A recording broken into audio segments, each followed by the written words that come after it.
Hello. Hi. Hello, hello. It's a grasp. Hi.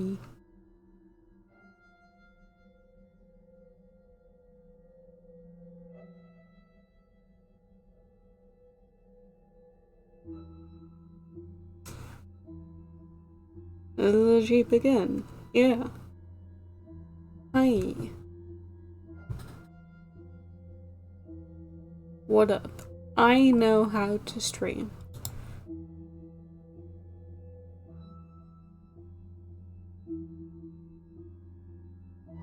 Anyway. I know how to stream, so we're going to stream. And everything's good and fine.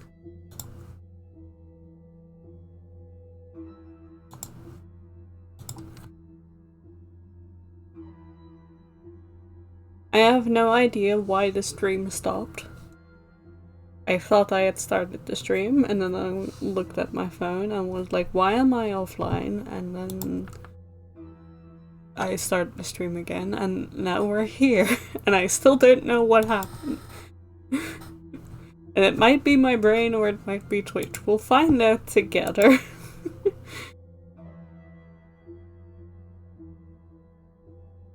But for now, we're back in colonial Asia. Twist said no. No, we're not doing this. No, no, no.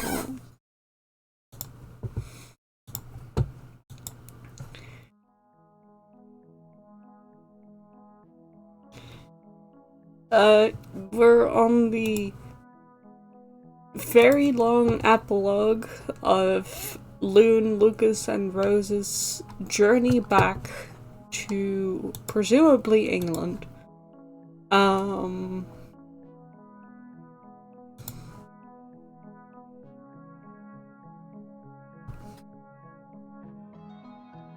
We're at Malacca Strait, which is not anywhere close, so we'll see how long this will take. Back in the longest one-shot game we had. Yeah, I really thought this game was gonna be way shorter than it was.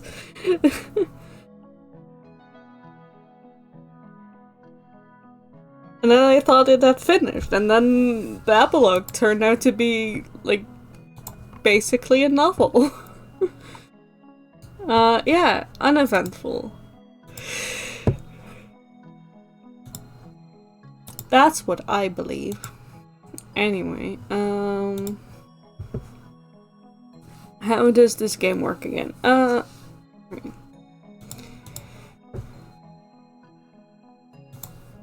Loon, Lucas, and Rose. Everything in this location. Cool. Gonna need a new location then. The blue funnel merchantman has finally emerged from the claustrophobic squeeze of the Malacca Strait. The sea has opened up into the vast Andaman Sea for the first time in a week. The horizon to the east is clear of the smoke of burning Malaya.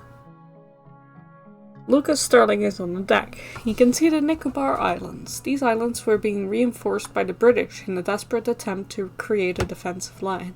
Lucas is relieved.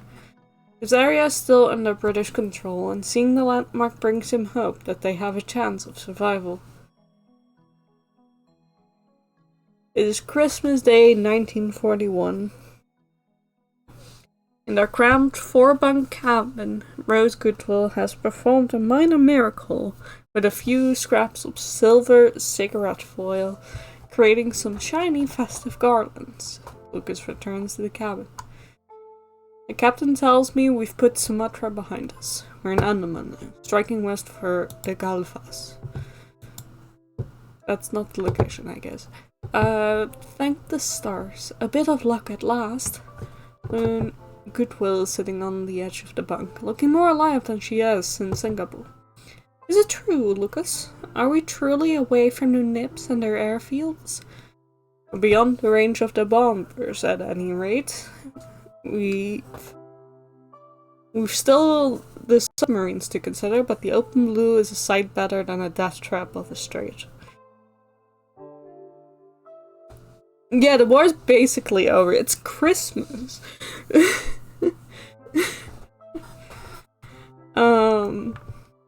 Rose goes on the bunk and produces a dented tin that was hidden under there. Then I declare a double celebration. One for the captain and crew of this fine vessel, and one for Father Christmas. Rose, is that plum pudding?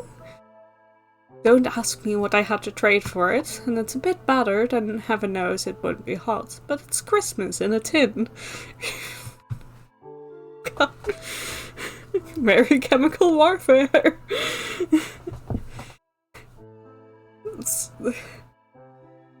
Sorry, I feel like that entire sentence is so British that I couldn't parse it. I don't know what about it strikes me as particularly British. It's just the vibe of it.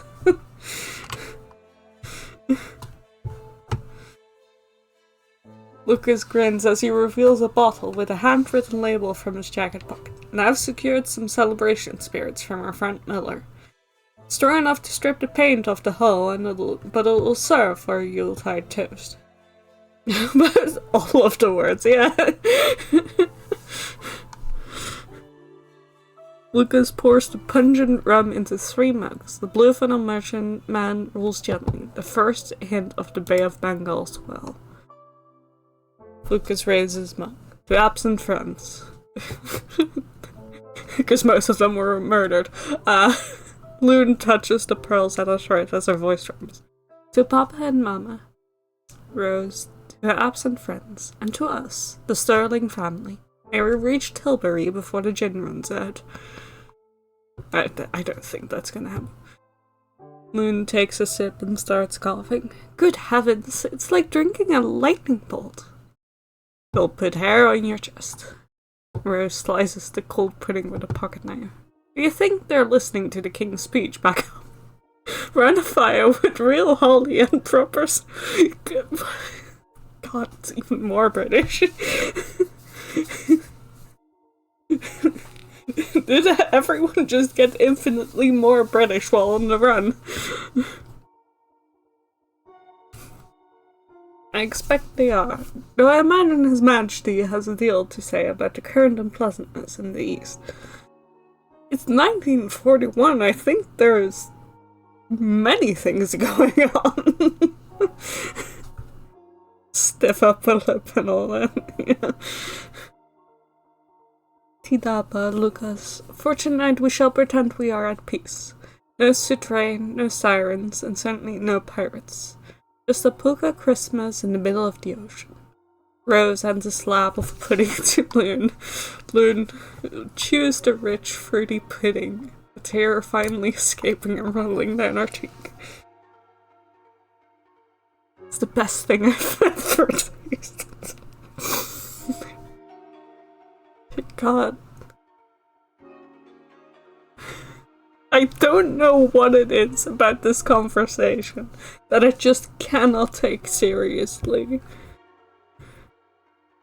It's a start, isn't it? Polite lying, British. Few days of clear water and a bit of duff. Slang for Christmas pudding, okay. I'm sure everything is fine. Yeah, 3 years into World War II. Like, I feel like they know what's going on at this point.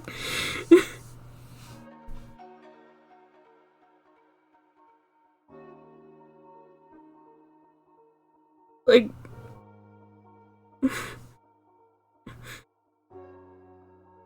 I mean... Because we, as the Dutch, were very, like, in denial about the fact that we were gonna participate in World War II, because, like, we didn't participate in World War I. We were neutral in World War I. So we were like, well, we're just gonna be neutral again in World War II. What's the worst that can happen? And that's why we lasted 5 entire days against the German army. But even then, it's like, it's Christmas 1941. At that point, like, I think the entire European continent is under German rule at that point. World minus the Netherlands will to give it its full name. Yeah, we didn't participate in that one. We set that one out. We participated in as much that we traded potatoes from the British to the Germans, which the British got really mad about. And also we didn't allow any of the Belgians to flee into the Netherlands. We put up a fence and we're like, no. Stay in your war zone, please, thank you. I know.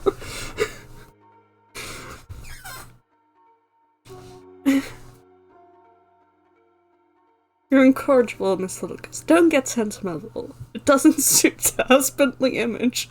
God forbid a husband is sentimental. At Christmas. Now be a sport and pour me another tot of that vile firewater. I'm the Christmas spirit, mate. Why is this the most British conversation in the game? Richard Mustandy. I'm so sorry. I personally traded potatoes with the Germans, I know. Are the straits okay? I don't think they are. We now know it's illegal for husbands to get sentimental at Christmas.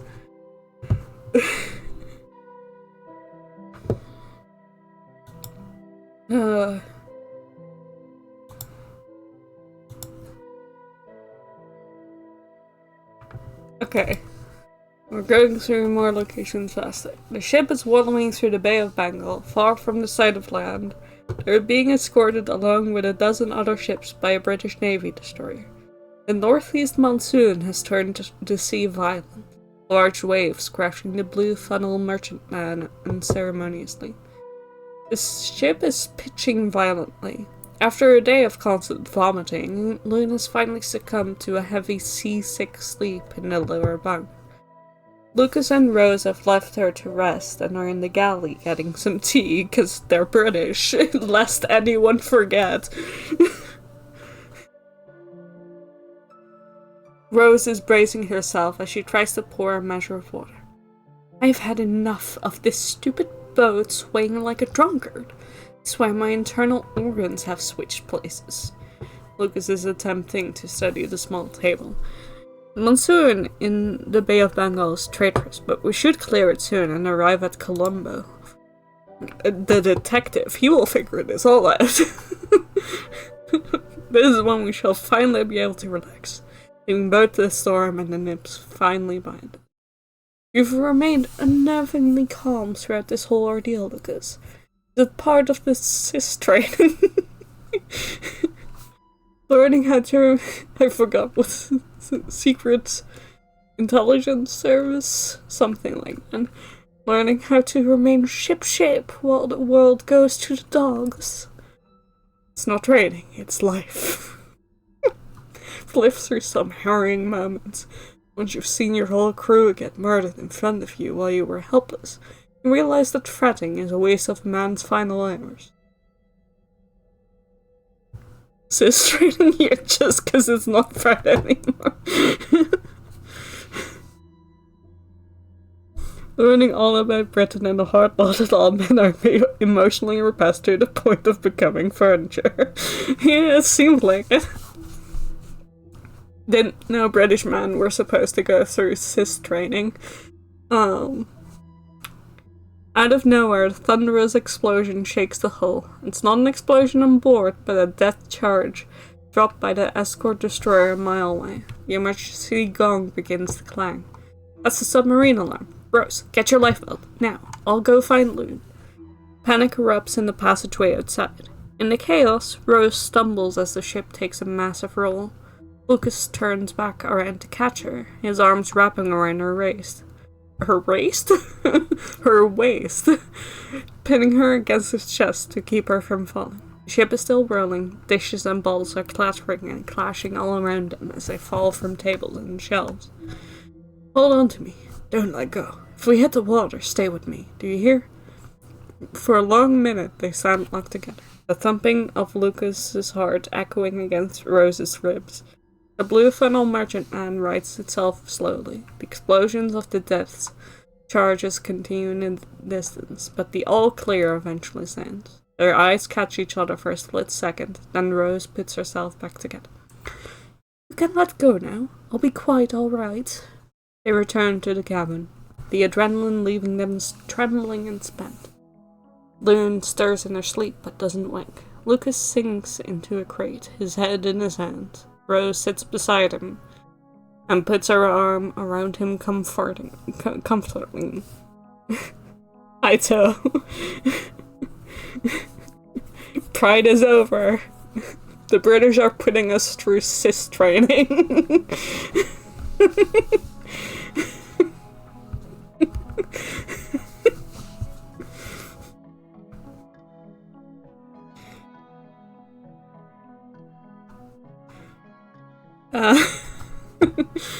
That was positively harrowing. Where's your unnerving calm now? I light. I hold it all in the moment, but it just comes out even harder after it's over. Look at my hand. Look. Lucas lifts his right arm and his hand is shaking uncontrollably. And today it was worse. Kept thinking of you and Loon. Did not care what happened to me, but it was hurting my heart so much to think something could happen to either of you. I'm sorry, Rose. You should be enjoying your life, not waiting to be gutted by a torpedo in the middle of nowhere. I was not happy at the plantation, Lucas. I was dying in a different way back in Borneo. What? It's not even been a month. I do want to remind people, it's not been a month.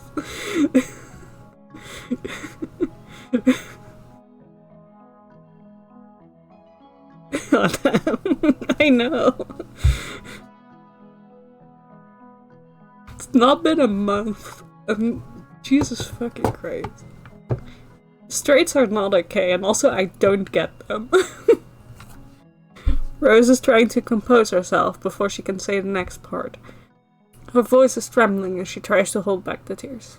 I had contemplated ending it all on numerous occasions. You know, I had even penned a farewell note out of desperation and the need to feel noticed, to feel loved. Yeah, like, because of Cynthia arriving, and then that same night you learned that Cynthia was married, so I don't know. At least here, I feel vivid. Even if I'm scared out of my wits. What?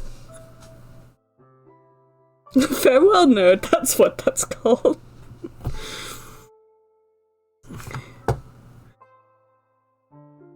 Girl, your boat just got torpedoed. What's wrong with you? You've more pluck than any agents I've worked with in these. That's... no. Rose leans her head against his shoulder. What is the plan when we get to London? Truly, what is in your heart? It was no true plan, just to keep both of you safe for as long as possible. But now, after these last couple of weeks, Lucas remained silent for a while, stroking his ring. Spent 10 years playing the ghost, Rose. No ties, no heart. But looking at you on that deck, I realized I don't want to cross the bar alone. You aren't alone. It's not been a month! It's been like half a month. It's been half a month and her husband died, as well as did everyone else. They've known each other half a month. You guys wanna, what's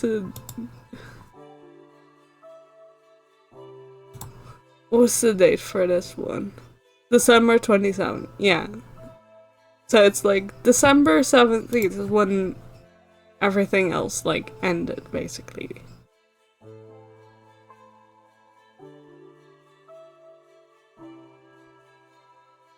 And it's been like 10 days.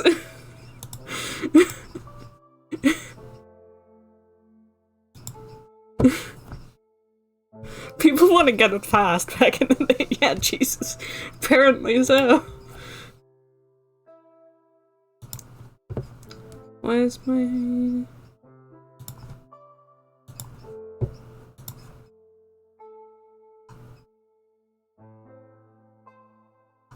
Cynthia's also here now. Okay, sure. Cynthia's also here now, guys.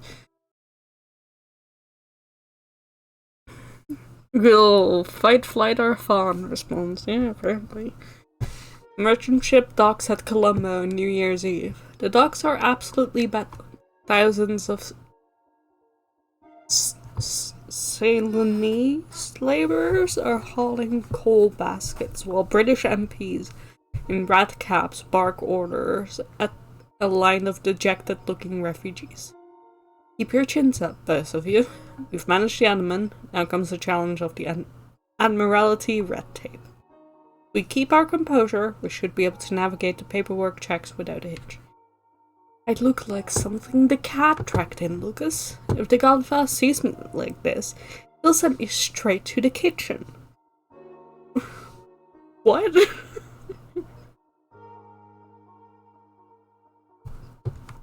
In what sense? In the, like, they think you're food sense, or in the they think you're a woman sense? Check out Cynthia, yeah. Loon is awestruck, clutching her pearls, her eyes wide with the scale of the city. Look at the soldiers, Rose. So many of them. Are we going to be alright? As they clear the customs shed, the familiar voice cuts through the noise of the docks. Rose, Mr. Sis. Little Loon, good heavens, you look like you've been dragged through a hedge backwards. They spin around to see Cynthia's view. She's a striking contrast to their ruin. She's in crisp, tropical whites, a service armband on her sleeve. Cynthia, you're intact. I'm so happy to see you. Intact and on duty, Rose. The Navy pulled us out of that Borneo inferno. Wonder how Cynthia's journey went. I know my benefactor has no need, no want. Good perfectly for me. Should probably check in on her. Sure gets into her journey in my mind's eye if I concentrate. Don't have enough information to identify the soldiers or follow the trail past this area yet. Need to unlock some more memories first. Sure. There's even more. Mr. Man. I was ordered straight to the intelligence hub here. I've been scanning the manifests for 6 days, hoping to see your names. Imagine my surprise when I saw Mrs. Sis on the manifest. Oh no, Mr. and Mrs. Sis. It's a long story. Not that long, he just fancied himself the husband type. Rose and Cynthia laugh heartily as Lucas blushes. Alright, we've had our fun, but I have some pressing issues to discuss. We're DBS, Cynthia, on a blue funnel merchantman full of refugees, and we're carrying delicate cargo. Still have to sample. I suspected this much. I've a staff car waiting on the quay. We'll get you past the harbour guards and straight to the Galfas. Miss Cynthia, did you bury them? My mother and father? Are they at peace? Please tell me they were. Cynthia looks at the girl, her face softening for a brief, pained second. Saw a great deal of bravery that night, Lynn, and you were the bravest of them all. We quelled the fires and made sure they were all buried with dignity by the chapel. Only poor Vitalina missed a bonfire, were too charred to bury, and we gave them a sea burial. Keep your heart up. You're with us now. Lynn buries her face deep in Cynthia's chest. Thank you, Miss Cynthia. Later on the Galvas Green, the sun is setting on New Year's Eve. The Grand Lawn is covered in anti-aircraft pits and sandbags, but the Galvas Hotel still stands proudly against the sea. After the luxury of a proper bath, Lynn and Rose emerge looking and feeling much better. Cynthia has outfitted them in beautiful clothes and straw hats. Ladies, you are looking positively a treat. As opposed to negatively a treat? Thank you so much, Lucas. Oh, and to you too, Miss Cynthia. Don't mention it, little moon. You are most welcome. When did you get so close? Bonfire was charred? Apt, yeah. They are sitting on the veranda, 4 survivors with stengas in hand. The Indian Ocean roars against the seawall. The news is grim, sis. Sorry, that's... The news is grim, sis. Negative truth? I'm guessing that's a Catholic guilt thing. Yeah, probably.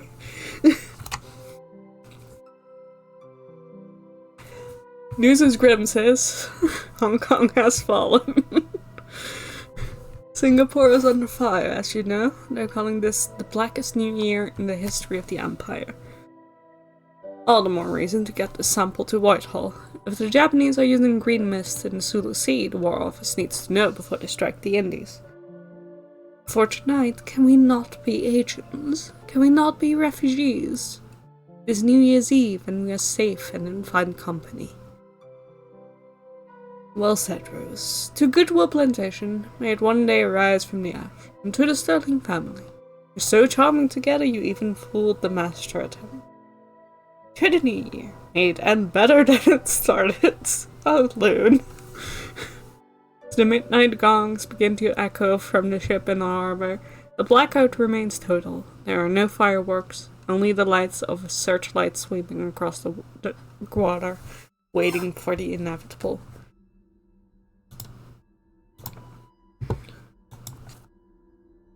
The next morning... Okay, everything in this location. Next morning, Cynthia takes them to a back room in the Galvas Hotel. The room is filled with chests and crates, and Cynthia unlocks the first chest. I've had my people raid the Admiralty stores and the local apothecary. You're entering the most treacherous leg of the journey, and I'll not have you arriving in London looking like shivering spectres. Take as much as you need. Rose runs a hand over a heavy tan-colored fabric. Is this Burberry? Burberry? Burberry. Whatever that means. Garbadine. This is getting too British for me, again. How far along the... Well, it's currently January 1st, presumably. So we're still not at a month. And we're about, like, halfway through. We're ending at the 1st of July. No glossary for these, I see. No. It's a civilian pattern, but lined with wool fleece. You've been in the 19-degree heat of Borneo for years. The Atlantic in February will feel like a literal slap in the face. Put them on the moment you clear the sewers. The provisions, Cynthia, the merchantman's galley is already beginning to reek of rancid fat. Cynthia opens the next crate, providing a silver tin, producing a silver tin, because I can read. Horlick's malted milk tablets.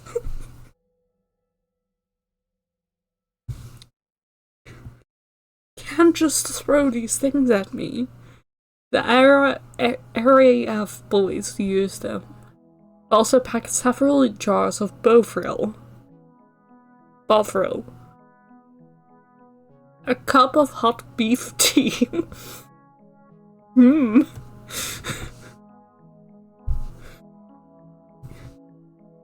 Horlicks, you had some today. Great. Cup of hot beef tea will do more for you for your fortitude than a bottle of gin. Lynn picks up a small brown glass bottle. What is this one? It smells strange. Beef tea? I'm glad you asked. You've seen tablets. What? You've seen tablets. The Bay of Bengal was merely started. The Arabian Sea can be devilish this time of year. If the horizon starts to tilt, take one every 6 hours. It'll make your mouth feel like a Sahara dust storm, but it'll keep your stomach where it belongs. And the quinine? I've secured a fresh supply of tablets. Enough to last until you hit London. The Mediterranean damp often brings some malarial shakes back with a vengeance. Keep the dose regular, Lucas. Lastly, British Army wool blankets. They're as rough as a badger's back, but they're pure wool. Wrap yourselves in them once you hit the desert nights. The desert air is deceptively cold. It's named after the elixir of life from a science fiction novel, better than the original name, Johnston's Fluid Beef. Ew. Rose looks at the mountain of gear. You've turned us into a walking supply depot, Cynthia. You'll need it, Rose. The nips are already striking for Burma, and the U-boats are everywhere. You're carrying an important package. Least the service can do is ensure you have a warm coat and a steady stomach when you deliver it. My only concern is that this bounty will draw the eye of every desperate soul on the deck. We're immensely grateful, Cynthia, don't mistake me, but we must tread warily from here on.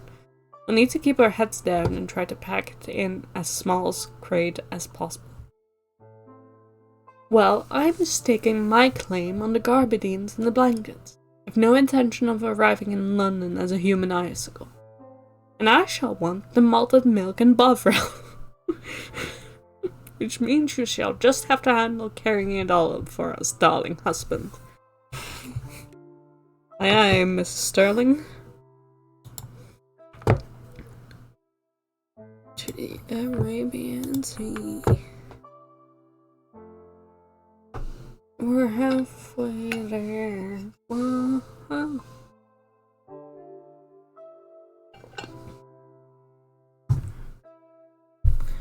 Lucas has rigged the makeshift tent using 2 of the British Army wool blankets draped over a spare spar to provide shade. Rose and Loon are seated on the remaining blankets. Do hurry along, Mrs. Sterling. I've a strong craving for a cup of Bovril. I've never thought I'd see the day when the meat extract was the height of luxury, but there it is. Loon is busy popping a Horlicks tablet into her mouth and crunching contentedly. It's like eating a malted cloud, Rose. I'd forgotten things could taste like... well, like things other than boiled mutton and salt. Here we are. Bovril tea a la Cynthia. It's thick enough to float a coin in. We'll put the iron back in your... It's thick enough to float a coin in. It's been 2 weeks.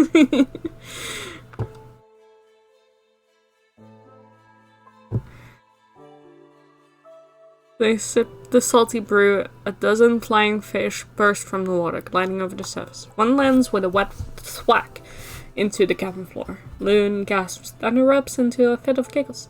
Lucas, we have an uninvited guest over for tea. Lucas chuckles at the sight of the fish flapping frantically. I say... I'm sorry, I just...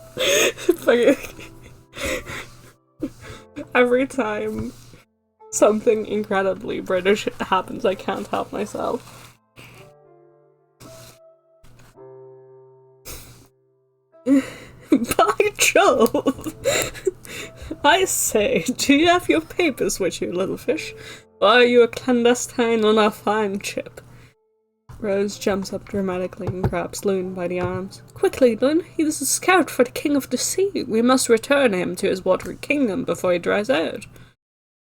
Rose and Loon both reach for the slippery fish, and it slips through their hands, and for a chaotic moment they are both squealing with laughter as the fish eludes them, sliding across the floor.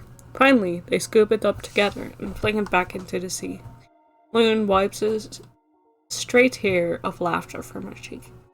Oh, did you see his eyes? He looked positively affronted. Is a capital omen, little moon. I didn't know a fish could fly. Read about them in my picture books. I never dreamt I'd have one in my lap. When we hit London, I shall spoil you rotten. In the throes of World War II, in London. I shall take you to Selfridge's, and we shall buy the most scandalous hats in the building. We'll look like screen sirens, and we'll make my darling husband carry all the boxes home. Shall carry them with pride, my dear. Though I suspect I'll need more than molten milk to survive a trip to the shops with the two of you. Fish. It'll be over by Christmas. Next Christmas. Rose reaches into the crate and pulls out one of the gabardine trench coats. She drapes it over Loon's legs like a heavy quilt. There, a bit of Burberry to keep the evening chill off. We're going home in style, Loon. Keep your pecker up. Your what? Snuggling into the... Loon snuggles into the fleece line. I'm keeping it up, Rose. I truly am.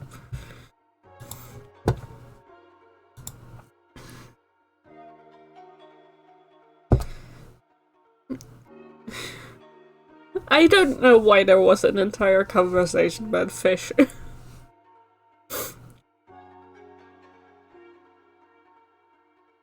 Lucas and Rose have gone to the upper deck to join the water queue.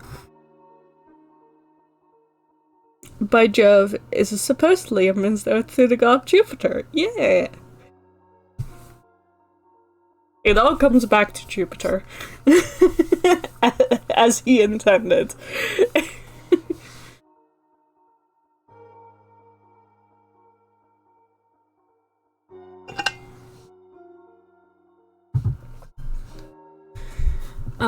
Lucas and Rose have gone to the upper deck to join the water queue, leaving Loon alone in the cabin. She's slumped on the lower bunk, weakly fanning herself with a limp handkerchief.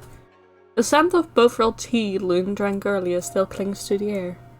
Loon notices a shadow on the door that lingers there for a while, and there is an insistent rattle at the door. Rose? Lucas? Is that you? The door is shoved open with a violent crack. Two men stand there looking menacing. There, I told you. Look at all those. Look at those, that stuff. Proper rations. Loon screams, scrambling back against the wall. One of the men tries to calm her down. We're starving, Missy. My wife hasn't kept a bit of ship's fare down in 3 days. We just want a bit of your food. Share it with us. The other spots the box of bovril and reaches out for it. Loon lunges for the small crate. No, it's all we have! Lucas! Rose! The rough man steps forward and roughly wrenches Loon's hands away from the crate. He shoves her back onto the mattress. Please, be a sport! We've lost everything too. You've lost everything, have you? You've a cabin and a father in a white shirt. We're sleeping in the muck by the boilers. We just want our fair share. It's our turn. The two men run out, disappearing into... God, I need to clear my airways for a second. Give me a moment.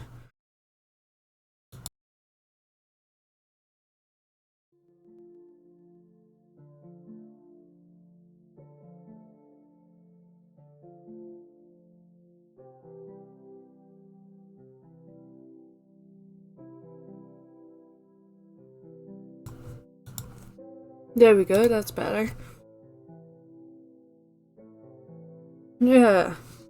Yeah.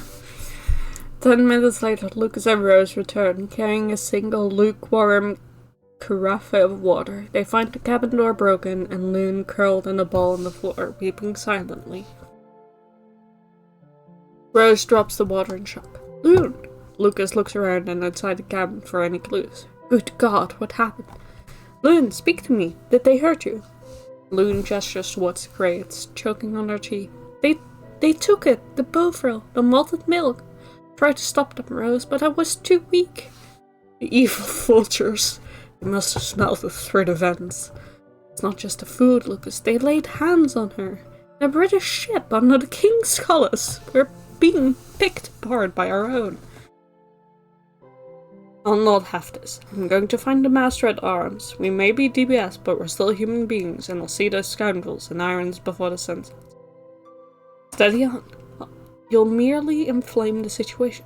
We need to keep our heads down and keep our mouths shut. Cease this talk of a scrap and just be the family man I need you right now and come console Loon. Lucas nods and heads back into the cabin. He kneels down and joins Rose in embracing Loon to console.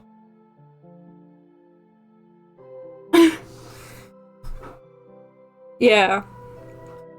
I know that we're supposed to, like, feel sorry for them, but, like, they are, like, the, like, top. His dynamic is weird, yeah. Like Lucas saying the evil vultures about people who didn't really touch Loon that badly. They just kind of, like, you know, pushed her back while they took food because they're starving, because they are also refugees with less money and resources. Well, these people are, you know, like, colonial, like, lords and ladies, basically.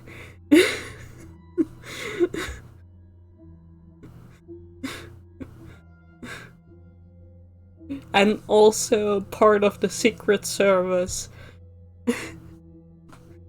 And just got basically funded by the Secret Service to go back to London this way.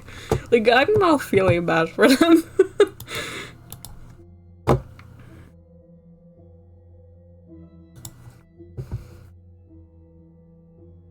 Nothing much on cover. The sweltering heat of the tropics has finally evaporated, placed by a biting chill. Biting chill that rolls off the desert sands at night. Lucas, Rose, and Loon are huddled together in the sheltered side of the deck, wrapped in the British Army blankets Cynthia provided them. I never thought I'd pine for the humidity of Borneo, but this wind is positively glacial. I cannot feel my nose. I've never felt so cold. This is what England is like. Only on a good day, little moon. By the time we hit the English Channel, you'll think this was a summer jaunt.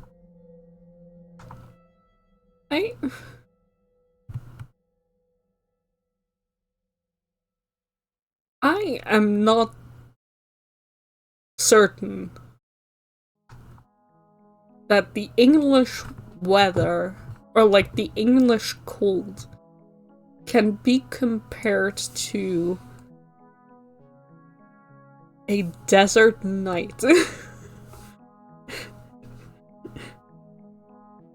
By everything that I've heard about desert nights, I don't think, like, London can compare to that.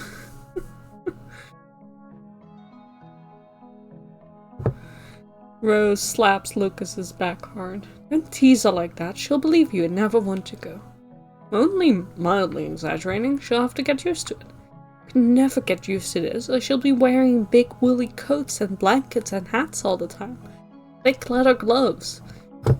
Yeah, Like, proper winter gear. What a shame.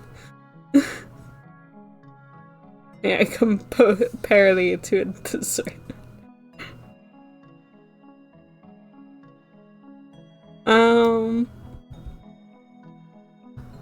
And compare it to the desert night. Drink some tea, it will warm you up. I know it's not Bovril, because God forbid we get shut up about Bovril, I guess. But it will keep the cold away. We're sponsored by Bovril, didn't you know? Give us suffering for just one of those malted milks right now, just to make the tea taste better. You know there's one rule I've always lived by. Never keep all your eggs in one basket. Lucas, what are you playing at? Lucas reaches into the inner pocket of his jacket and produces his silver Dunhill cigarette case. He snaps it open, and instead of cigarettes, 3 white chalky discs that nestled against the silk lining. A Horlicks! Lucas, you scoundrel, you hid some. Slipped a few into my case the moment Cynthia handed them over. Bit of insurance for a rainy day. Or in this case, a freezing night in New Arabian Sea. Rose pops a tablet into her mouth and sucks on it as Loon crunches it contentedly. Makes the tea almost bearable. Thank you, Lucas. Lucas wraps his arm around them both, pulling the family tight against the wind. Like how they're both stiff upper lip and also very whiny about the thought of having to deal with normal people things. Yeah.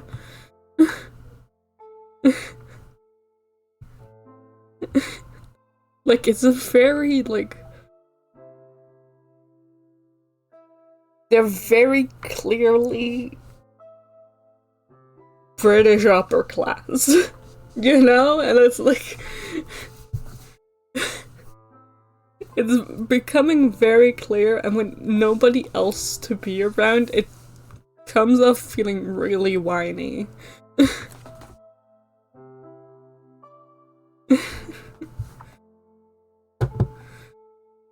Like, oh no, we have to endure these cold nights with our wool warm blankets and our very, like, thick army coats.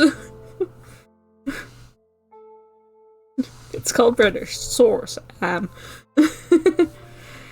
Lucas wraps his arm around them both, pulling the family tight against the wind. We shall all pull through. We'll clear the Suez Canal in 3 days, and no one will be within reach of home. Loon snuggles in, her eyes dream.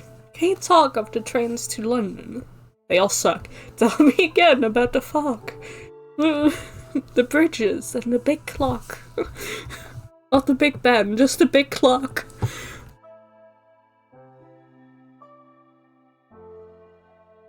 January 19th. Hey, we're finally at a time where it's been a singular month since these people met.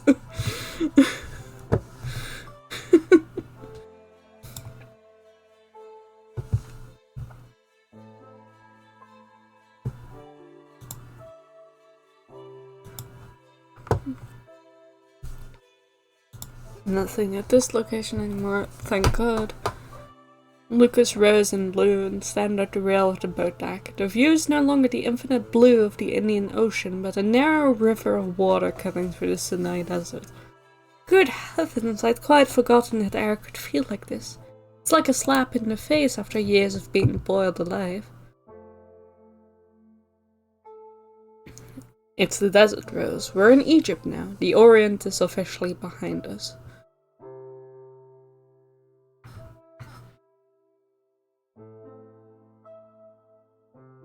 Okay. Look, there are camels. Real camels. I can see camels, Rose. Can you believe it? Lucas notes the rusted mast of a sunken merchantman sticking out of the shallow water nearby. We're out of the Nip's reach, but we're in Mussolini's backyard now. A small, flat-bottomed boat pulls alongside a blue funnel merchantman. A man in a fast scrambles up a rope ladder. A crowd of refugees gathers as he reaches the deck. Yeah, classic sea camels. Who's this? I suspect he is a gully man. A performer. They're common in these parts, coming up to entertain folks for a few coins. The Gully Gully Men! I'd heard the old hands at the club talk of them when I was young. I never thought I'd see the day. What is going on? Like, the game explained everything so well earlier, and now I'm just like, what? Am I supposed to know what a Gully Gully Man is? Like, I know they, like, define it, but I'd like to know more. The Gully Gully Man is a magician and approaches Loon, his hands moving in a blur. He reaches behind the girl's ear and pulls out a tiny, live yellow chick. Oh, did he? Look, he's perfectly real. Lucas tosses a small silver coin to the magician. You're refugees! Well done, good man. The three of them stand together, watching the magician's absurd tricks as the desert sun begins to dip. Lucas hands out a garbadine trench coat to Loon. Put this on, little moon. It's got some weight to it, but you'll thank me for it by nightfall. Too heavy. I feel like a soldier. Rose and Lucas don their own trench coats. Look, we're all soldiers now, Loon. This look suits you, Lucas. Lucas reaches out and adjusts her collar, his touch lingering for a second. We've the Mediterranean Sea to contend with next. It's likely to get hairy as we get closer to the Huns and the Italians. The Huns?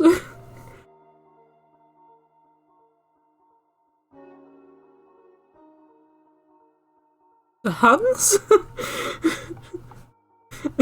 What Huns?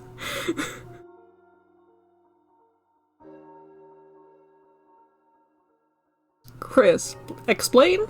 What Huns? Like Hungary?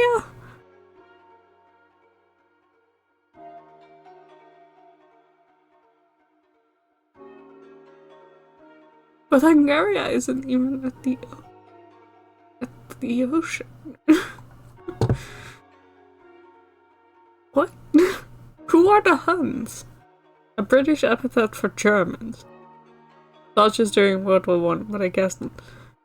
Why the Huns?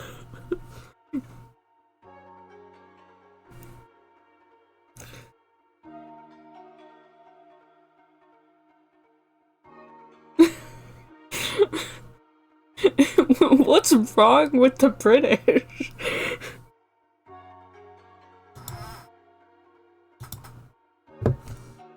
Lucas, Rose, and Loon are huddled on the deck. Their Burberry clothes, Burberry collars turned up against the spray. The blue funnel merchantman is part of a small convoy now, flanked by two elderly V-class destroyers. The mood on this boat has shifted very quickly. Even the stewards look as though they were waiting for a death sentence. They have reason to be. I had a word with a signals officer near the wireless room. Marseille is effectively a Boche Arbor now. The French government, holed up in Vichy, is playing a double game, helping the Nazis root out the remaining free French forces. They can't be trusted. Our only sanctuary is the rock Gibraltar. Sorry, I struggled right there trying to say it in English. Like, the word is the same in Dutch and that makes it worse.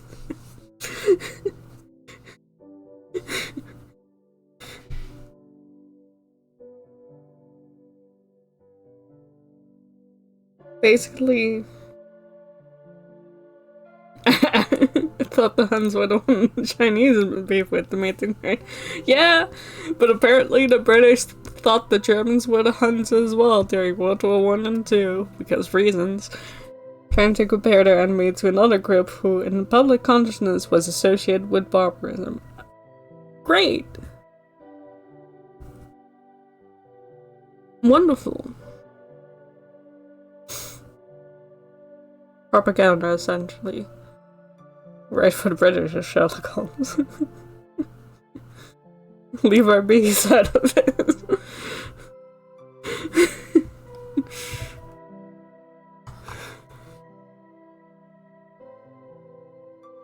1,000 miles of open target practice, Loon. We have to thread the needle between Sicily and Tunisia. The Italians have their submarines lurking in the waters, and the Luftwaffe can reach us from the airfield to the north within 30 minutes. So, from the Japanese army in Borneo to the Nazis in the Mediterranean Sea, it's getting through life-threatening challenges just becoming our daily life. Look, what did you expect? I know I've said this countless times throughout our journey, but this is really the most dangerous part. The Huns are desperate to cut the Suez lifeline. Every ship that finds the bottom is a victory for Jerry. Jerry? We'll be sailing in a permanent zigzag from here to the Atlantic. Loon looks at the escort destroyer with concern. Can that little bomb truly stop a bomber? Can a little boat truly stop a bomber? I mean, don't give much faith to our escorts. They couldn't have provided any older relics if they tried. Well, I've already survived a Japanese landing, an air raid bombing, and living in a tiny sardine can with you and Loon for weeks. I'm in no mood to be interrupted by an Italian torpedo. I promise you this, you and Loon will be in the first boat lowered if we do get hit. See you to the rock if I have to swim the bally distance myself. Rose leans over and kisses him on the cheek. Don't play the martyr. It doesn't suit the husband I've grown accustomed to. Sirens sound from the lead destroyer. It's a signal to change course. Apparently Kaiser Wilhelm II gave a big ol' speech comparing the German forces. Jerry also means Germans. I figured, it's still weird. Going to suppress the Boxer rebellion to the Huns. Brits took them at their word, I guess.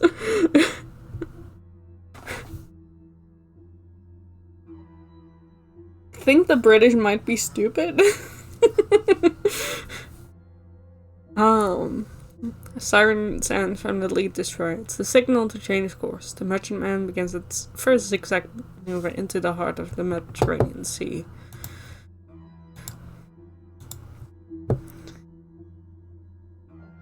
Everything at this location. High in the northern sky, 3 silver specks emerge from the sun's glare. Ship erupts into chaos. The emergency gong clangs incessantly. Lucas, Rose, and Loon are thrown against the wall as their ship makes a tight turn. Stukas.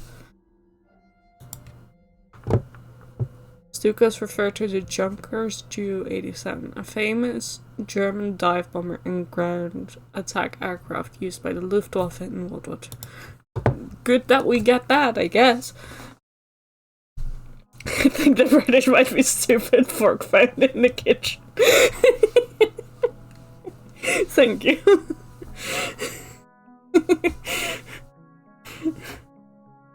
Get to the center of the deck. Stay away from the glass. A second later, a concussive blast rocks the ship. A bomb has hit the forward crane. The giant structure collapses, destroying part of the deck. You get an explanation of Stuka. Sure, that's the most important thing. The escort destroyers are firing with all their might. One of the planes disintegrates in mid-air. A second junker, its wing plate, spirals down and hits the water hard.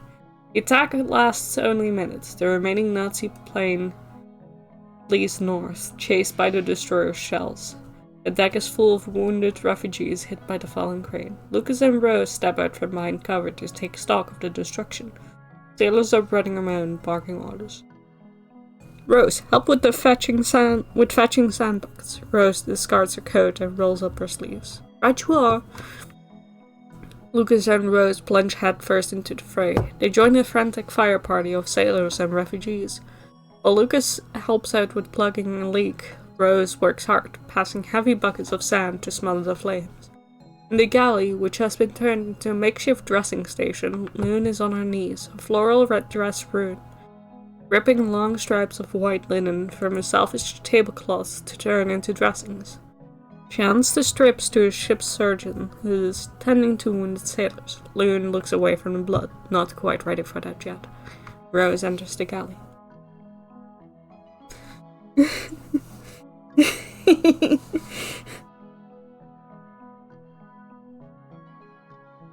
little fairy not supposed to say it out loud.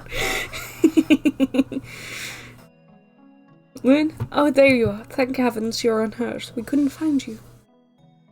I'm helping, Rose.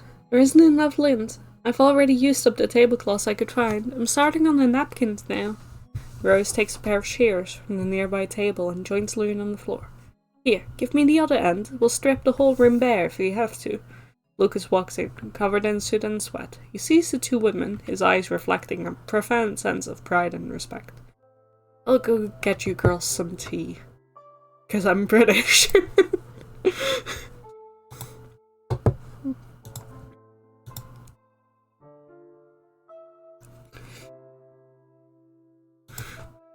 After the terror of the Mediterranean, the sight of Gibraltar feels like the first true sanctuary in Europe where they can finally put their guard down. Thanks to Cynthia Sevilla's connections, the family is not sent to the crowded refugee camps on the racecourse. Instead, they are tucked away in a requisitioned flat in the old town. The house is small and only made up of 2 rooms, but is more than enough for the 3 of them. A small coal fire illuminates the room. Loon is already asleep in the small annex, exhausted by the journey. Lucas and Rose sit before the fire. Rose is extending her hands towards the heat. I'm sure I shall never be warm again, Lucas. This dreadful rock is a refrigerator. It's the Atlantic air, Rose. It's purifying. Didn't say it out loud, I write in chats. So got you there. It's an awkward silence for a while. Rose furtively. We've cleared the Mediterranean. The Secretariat isn't watching us here. We could stop the whole marriage shenanigans if you wished. You can take off the ring. Is that what you want, Rose? Rose stares into the fire, pensive. I find I've lost the script, Lucas. I spent years in Borneo playing the bored mem, and then weeks on that rust bucket playing your devoted wife. I'm sure I don't know who I am or what I'm feeling anymore. I'll tell you who's there. A woman with more moxie than anyone I've ever met. A woman who kept her polish while the wood burned. A woman I truly respect and admire. More than admire. I told you in the Bay of Bengal that I didn't want to cross the border. Wasn't playing then, Rose. I haven't been playing for a long time. Sir.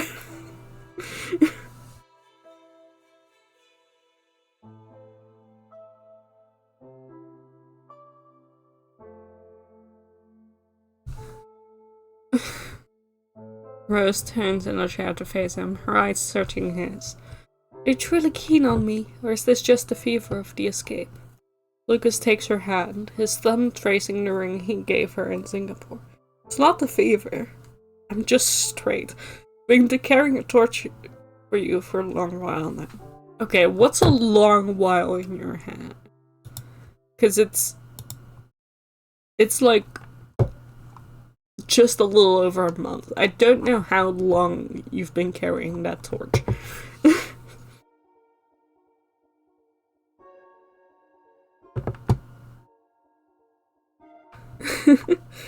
It was sweet and hot and I would swim, but what the fuck, I'm just straight. Listen, it's very cute and I would be like more into this romance if they had like spent any time together while not actively on the run for like a singular month.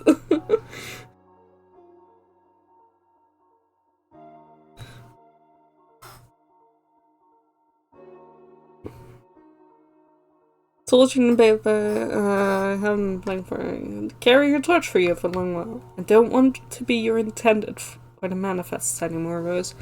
I want to be your husband when we get to the Tilbury docks. For real. You absolute fool. You could have any number of eligible women. Why a broken planter's widow? Lucas leans in for a kiss, Rose responds in kind, her hands finding his bare chest under his hood. Girl! Calm down. No, this is not Loon, this is Rose. Lucas and Rose had no interaction back on the island. They only started interacting when they got onto the boat, away from the island.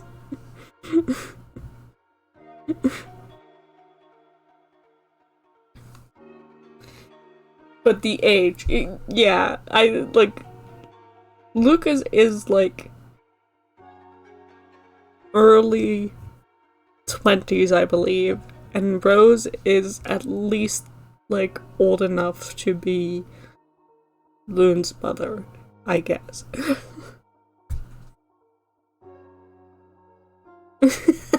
Thanks, Till. Thank you for your contribution.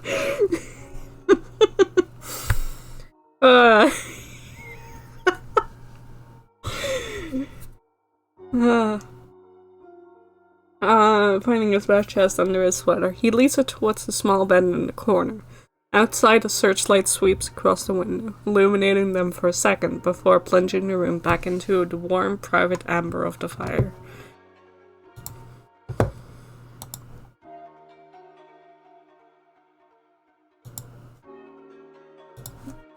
We heading to... Oh, we're straight at Tilbury Docks all of a sudden. Okay.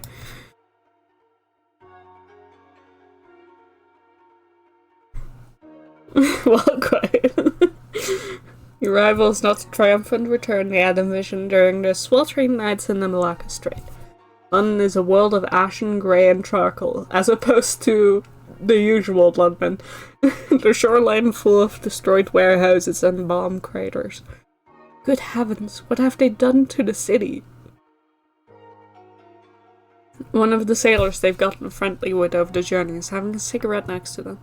It's been 18 months of relentless bombings, Mrs. Sterling. It's so quiet, so deadly quiet. It's been straight, much sure convenient. It's normally a well suited black and grime, yeah. They descend the gangway into the Tilbury Customs shed. They see women in dungarees and heavy boots hauling crates. At the processing desk, an official in civil defense armband barely looks up as he inspects their forged papers. DBS from the East, eh? You're the last of the lucky ones. Singapore's practically in a bag for the nips. Here's your emergency ration books. You've got 14 days of coupons. Use them wisely. Slides 3 small paper booklets across the desk and stamps their papers. Move along. Loon picks up her ration book, staring at the coupons for various goods. What does this mean? Lucas takes the booklets and tucks them into his coat. These were not out of the woods, Loon. They exit the docks to catch the train to central London. As the train pulls out, they pass through the East End. Entire streets have been leveled. People are queuing in the rain for a single loaf of bread. Their gas mask boxes slung over their shoulders. We fled one graveyard only to land in another. It looks so shattered.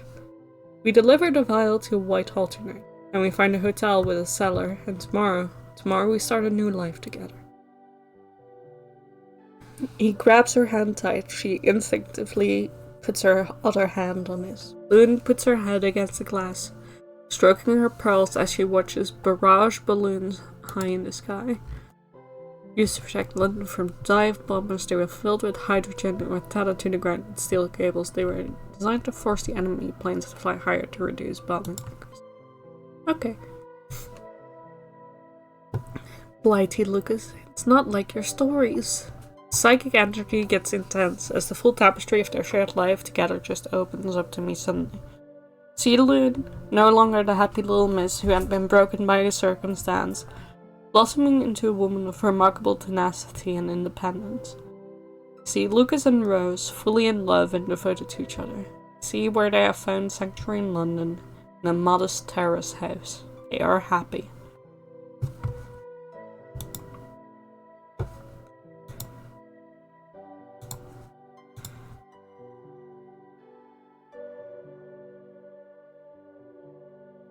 That's what they were for. I learned one thing.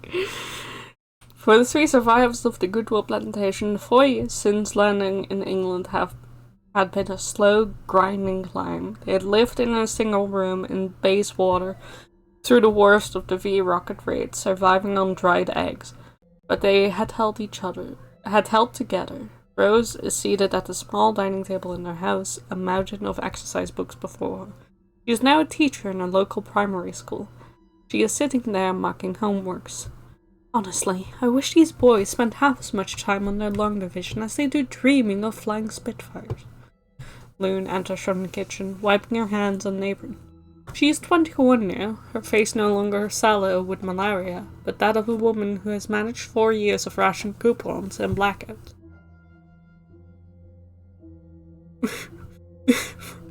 Okay, that doesn't paint a great picture, honestly. The face is no longer like someone who had malaria, but instead like someone who was consistently starved for 4 years.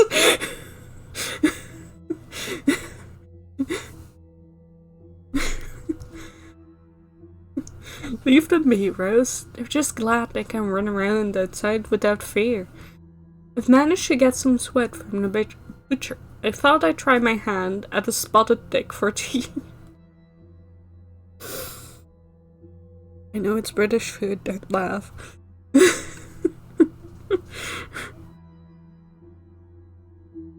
Starved and sleep deprived. You're a veritable wizard, Loon. I don't know how we should have survived all these years without your stew pot. The front door opens and Lucas enters. He looks older and more mature. Throughout the latter half of the war, he had been working secretly for MI6 to intercept and neutralize saboteurs attempting to strike the London docks. Paused in the doorway, his hat in his hand.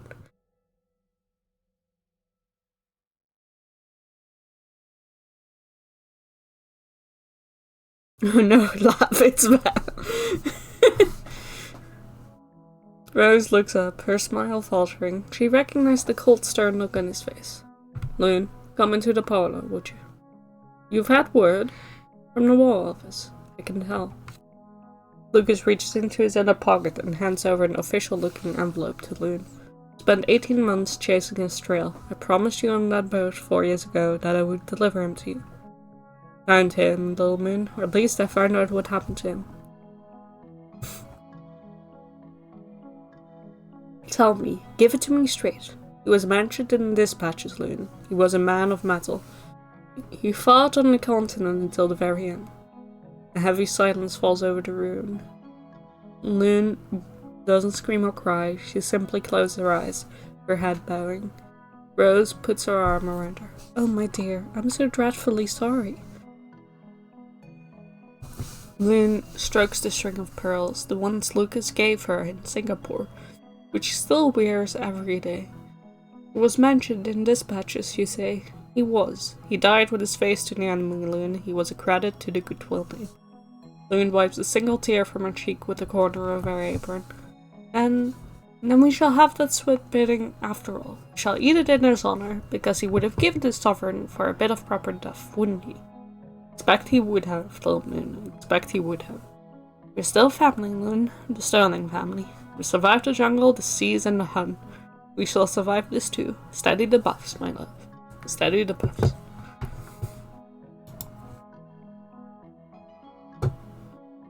Me? Am I there? Oh, I can knock on the door. Good afternoon. How may I help you? Miss Sterling? It's good to finally meet you. You don't know me, but I know a lot about you and your family and would love to come in and explain. Come in.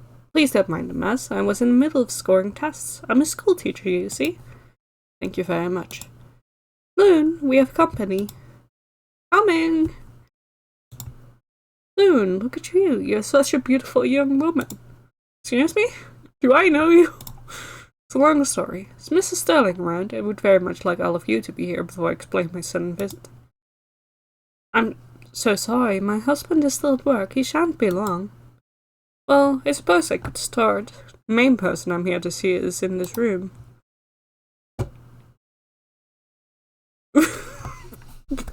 What?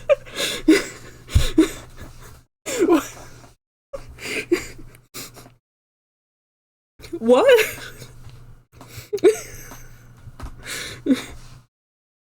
Why are those the two options? Why is Lucas lied to you, or your brother contacted me from beyond the grave? I thought, like, maybe Lucas was just wrong. I thought that was gonna be the conclusion.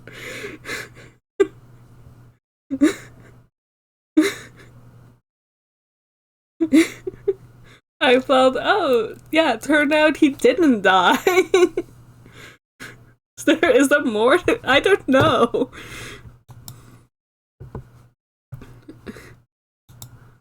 I don't know how to, like, start Cynthia's stuff, basically.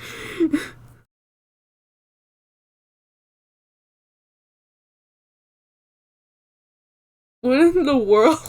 What? What? What?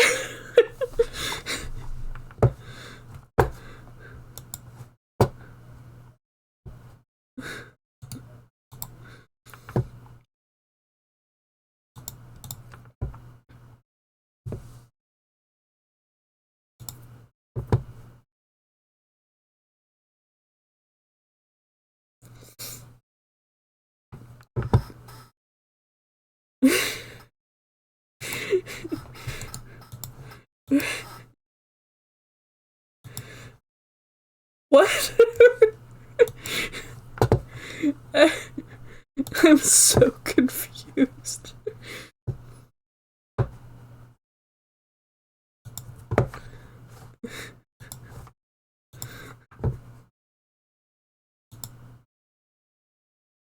I'll go do Cynthia's fucking thing, I guess.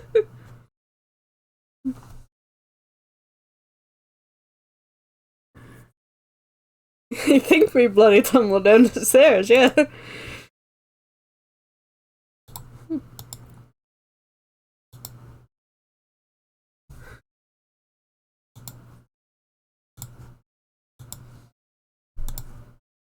Okay, I get.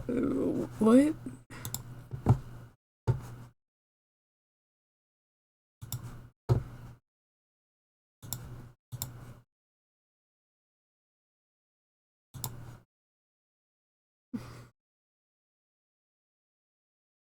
Okay. Let's go do the other novella in the form of Cynthia. Let's go through that. Maybe that will give us some answer. Is the commander in the command post? The soldier nods at Cynthia. Enters the construct command post. Then what we can here. So the fires are out and the dead are committed to the earth. But we both know the nips are merely regrouping in the mangroves. They'll be back soon and they'll bring heavier metal next time. I understand. I'd very much like to take Miller and his men. Found me useful today and seem to have the right background for the structured jungle. No orders on. Who arrived early? I saw them arrive by steam engine. Swan saying greet them and pull a small photograph from a pocket. Which is John. So the sergeant.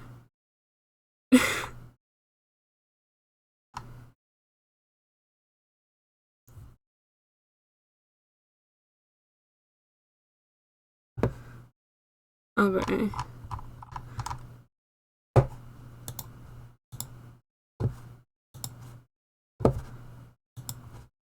I know. Okay. Right. How do I get back to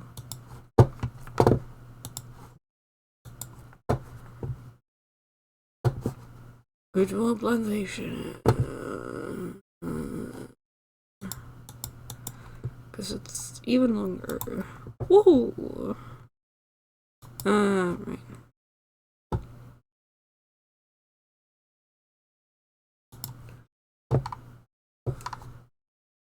We have some new things. We have Still the Burn Clubhouse. Study command post.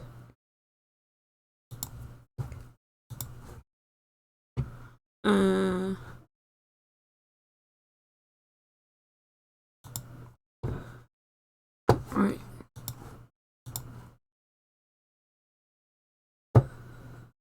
Some more here. Yeah, apparently.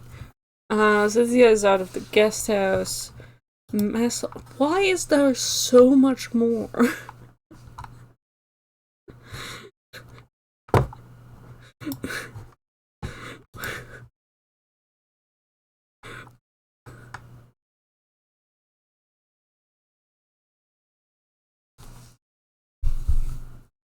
I don't actually know if I can fucking do this.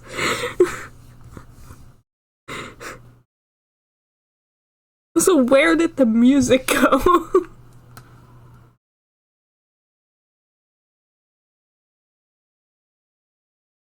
But just quick little game, yeah. Navy has been setting up the lines, missiles, enters the command post. Blue boys work mighty fast, I must say. The desk with a map, and there's a manifest. And photos of key personnel. More people. Feel them from 8 on a Wednesday morning. Their lunch would have been too far from the plantation. And we wouldn't have known and seen when a million other couldn't want to get at the short and it's better than ever. Where is Fairfax? He told me 10 a.m. sharp.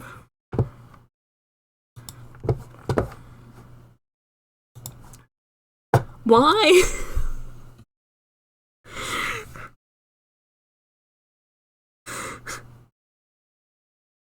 Who are they?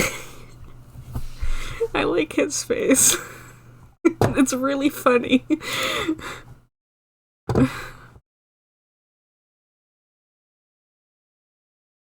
Why is there more? Why is this game so long? How many?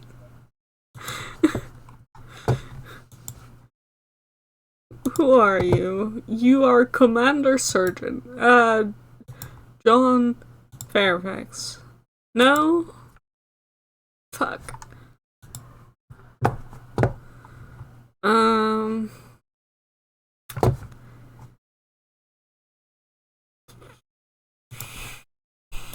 Items.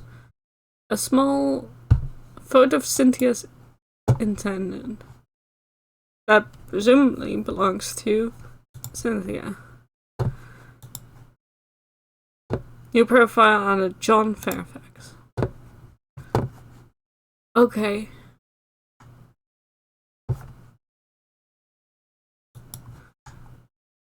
Great. You are John Fairfax. Good, that's one.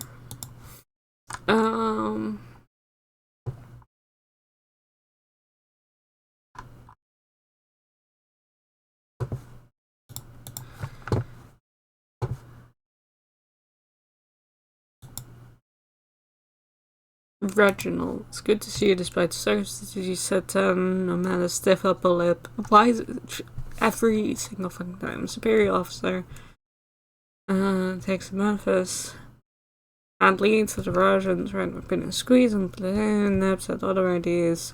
Taking between the cemetery by the job. There's even more. Is this the second epilogue? Did they patch a new game into this one? There's another location. Right, we have... I assume you, because you have a funky hat, that you are Commander Reginald. Why do I have access to every single one? And Miller Petrosky's vision. And Bombay. Fairfax. Reginald Fairfax. Cool.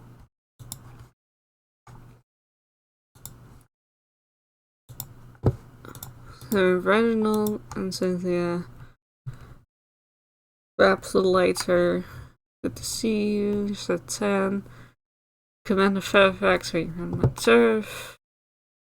Pleasantries, bring someone on you here. Nips that I am a dear mother. It might be, of course. Wait, I do have a favor to ask you. Massacre.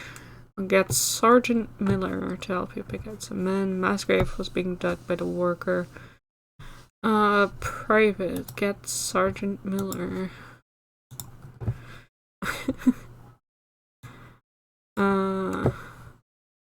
To the workers' quarters as Reginald Fairfax.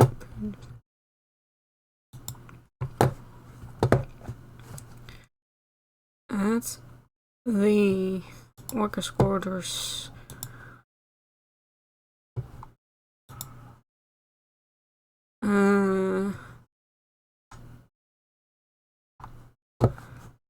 Okay, we have a sergeant, presumably you. There's no more names. I don't have any names.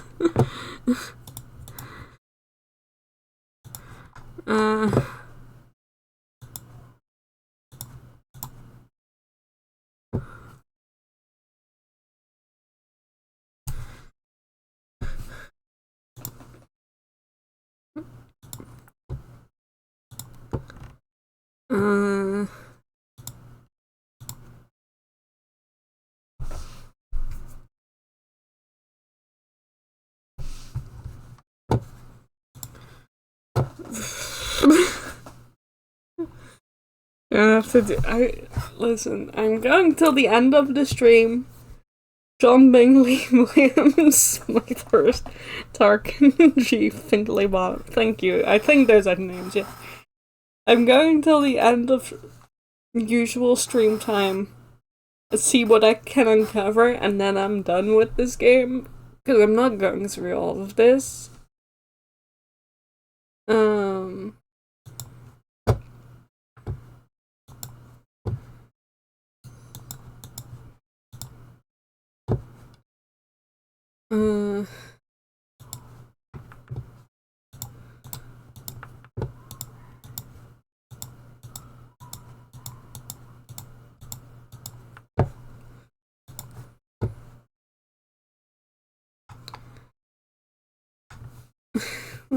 Like, the game has kind of lost me right now. In just of the, it's too much.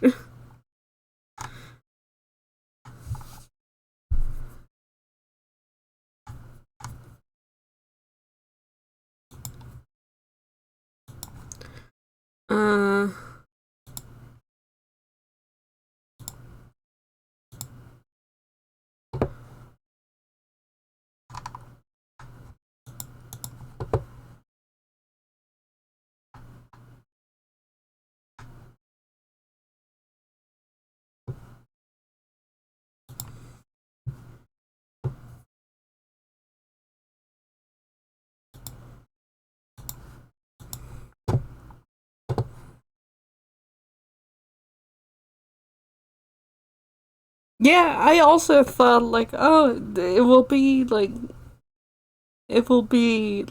how they got to London, and then it will be like Cynthia thing, but that will probably be pretty fast. I also thought, like, I wonder if I have enough for one more stream. Apparently I fucking do. Right, what did you say?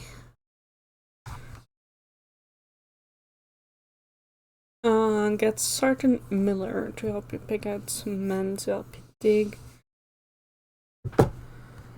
Private, go get Sergeant Miller. Okay.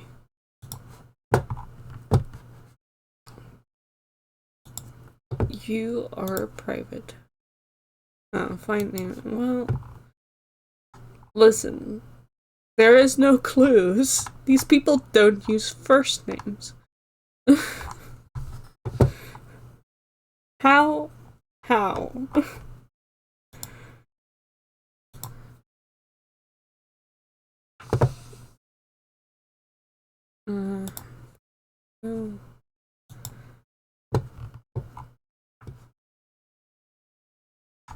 That doesn't help.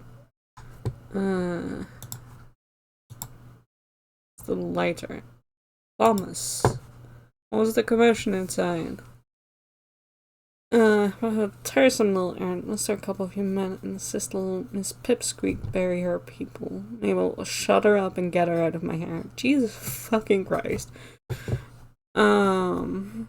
Right, so we have Sergeant Thomas something. Miller?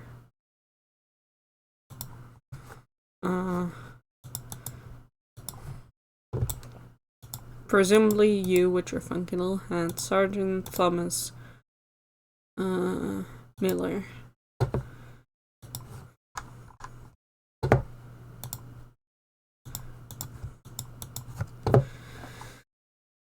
By the shore, new location. Yay! Really don't know how to explain it, but we've gotten in hand. A tiresome little errand. You know her, so you seem rather riled by that woman. She strikes business, but Corporal Hudson, more people, was helping with the clubhouse fires. Go talk to him and he can take Tweety with him. He was already helping get the civilian bodies to the chapel.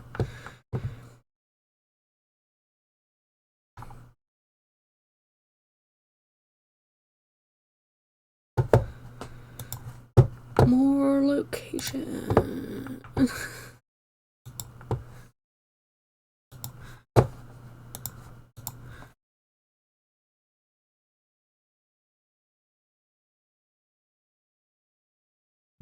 I don't know anyone else.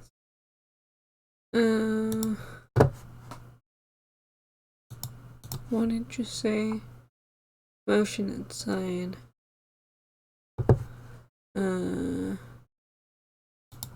Go cemetery.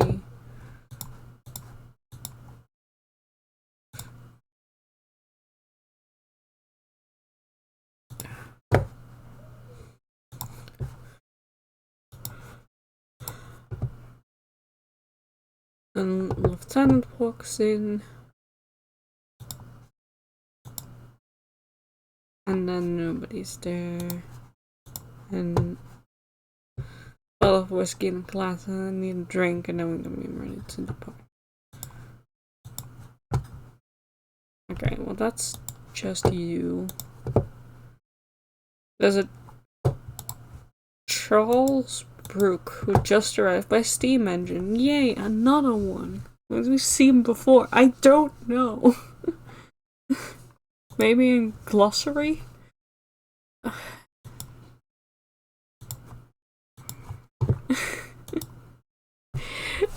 It's in glossary.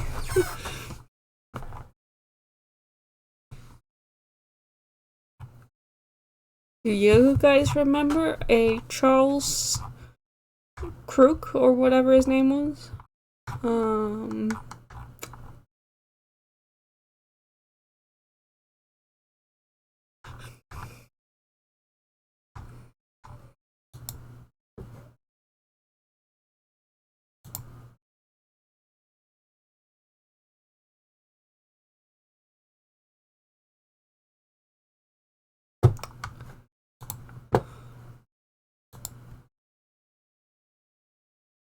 Charlie Brooker. He wrote Scream Run. I'm like, man, hell yeah.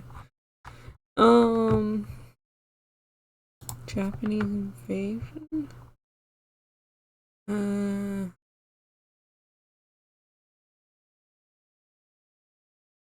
Flames.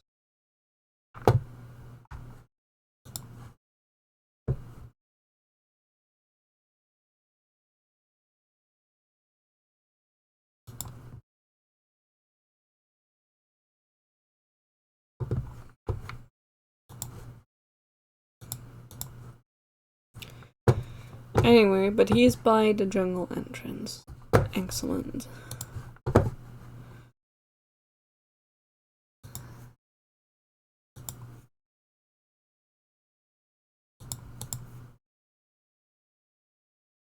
And his lieutenant arrived with the parameter. They are greeted by a man. Just a man. and his escorts of Iban warriors. In traditional loincloths painted in tattoos and modern rifles and ancient curved swords. Dear Raja, didn't expect you to see the Sarawak flag. Throughout the company line, what brings you up the border? First wave. Oh, it's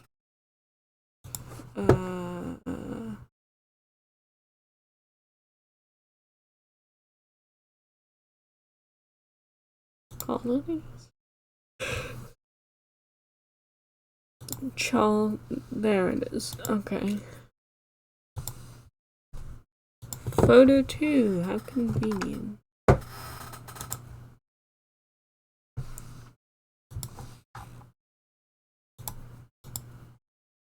Charles. That's not the face I expected when I saw loyal people in loincloths.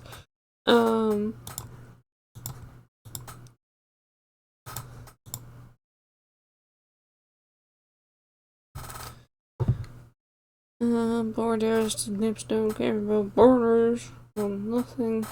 King's armies disbanded, can be serious. Colonial office is 5,000 miles away in Black Bush. I'm right here. I'm here for Borneo, Commander. Island is old. Man's goes from the 9th century, and you're still trying to outmaneuver the enemy. Don't need any more bloodshed, and the island is lost.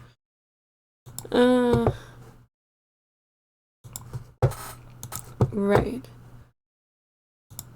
I guess we can determine that prior.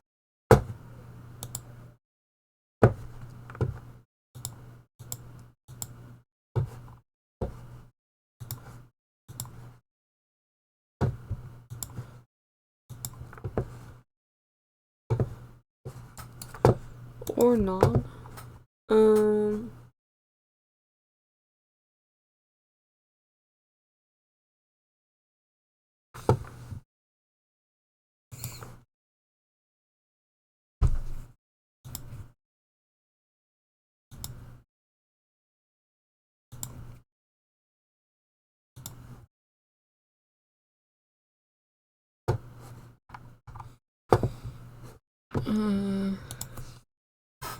Still don't know who these other people are.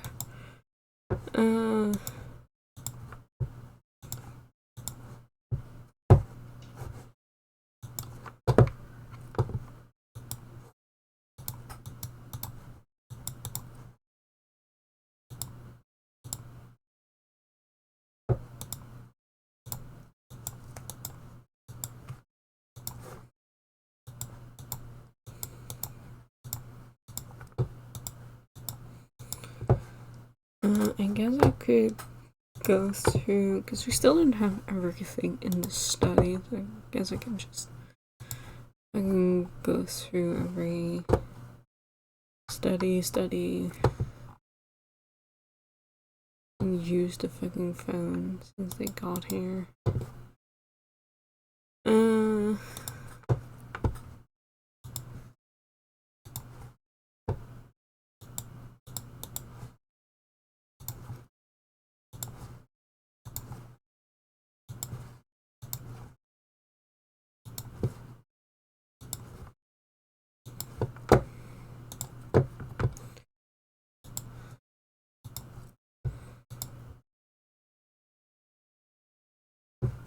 Okay, well, something happened in the study at this time, but I don't know what.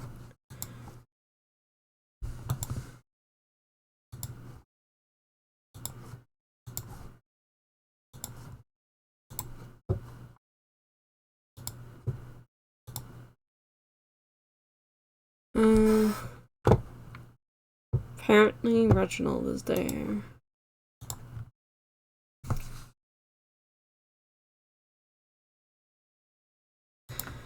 Walks calm in the study, looks at the window to see the last of the Japanese soldiers.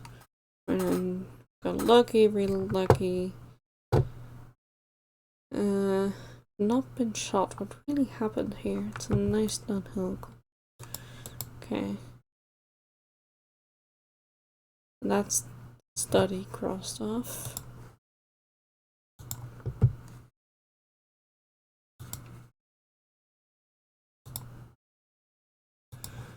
Uh...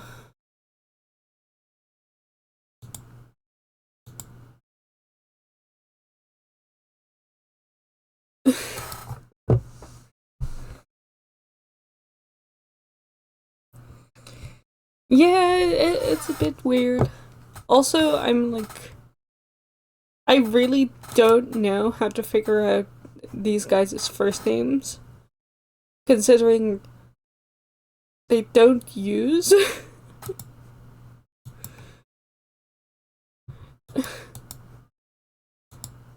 Like, that has to be the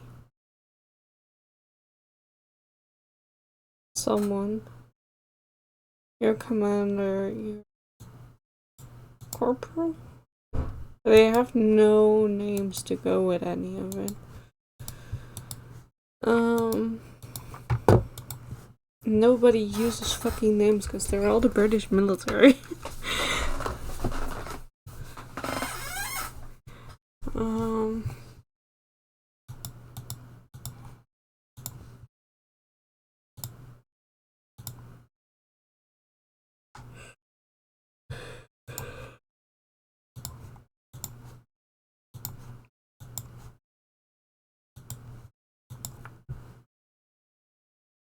Could you point me to Sergeant Miller? Stanley. See Bonavita. Okay, we have a Stanley, who is a private. We have a Private Stanley.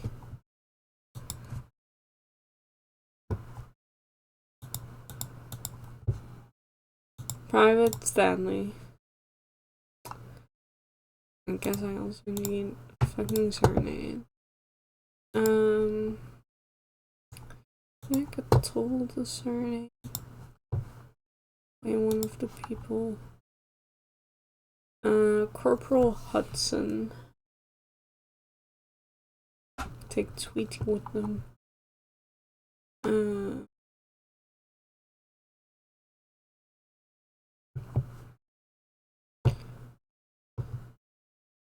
I guess it could be Stanley, could be Corporal Stanley Hudson. Okay, it's Corporal Stanley Hudson, everyone. At the clubhouse.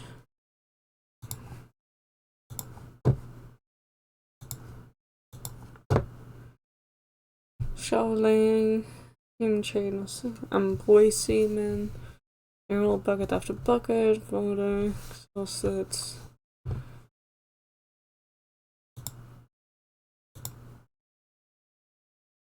Bugger, that's very bad. You there?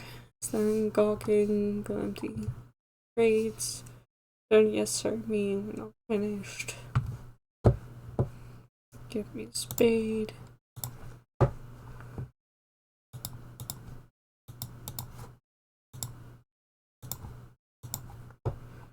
Okay. Stanley was private number 427. Call him Old John. Are you a corporal or a nickname like Bummo? Corporal has been 11 minutes. Grab bird whistle your way. Tweety, really? That boy won't shut up. Artwork, I'm always happy to help. Rather he be lazy and moody and quiet. Say, Corporal, I'll grab a spot of food if you need. Ooh. We have a new surname. But we don't have a first name to go with it.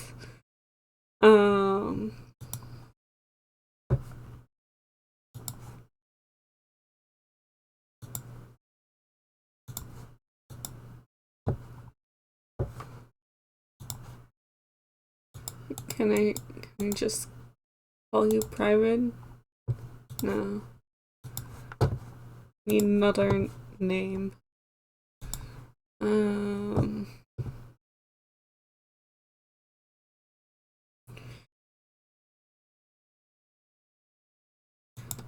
Weezy Willem by the chapel.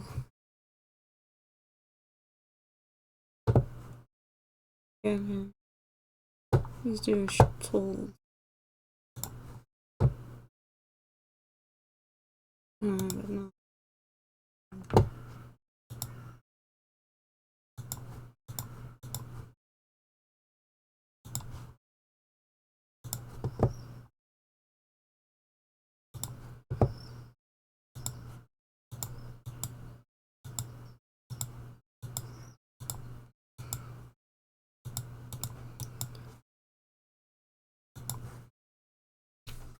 Right.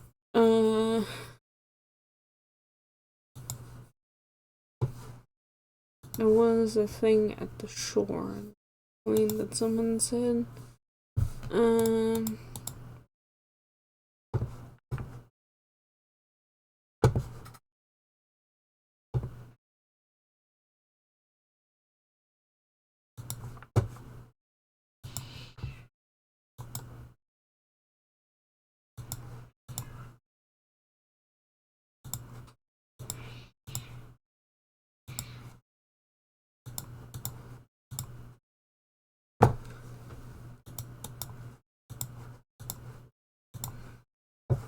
Still, okay, I still don't have no idea who the other one is.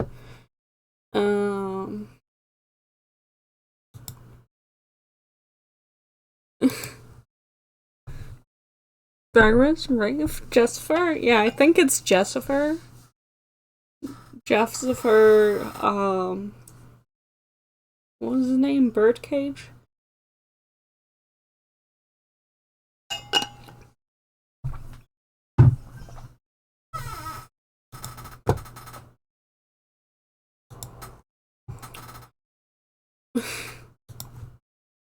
How do I find any of these people? Okay.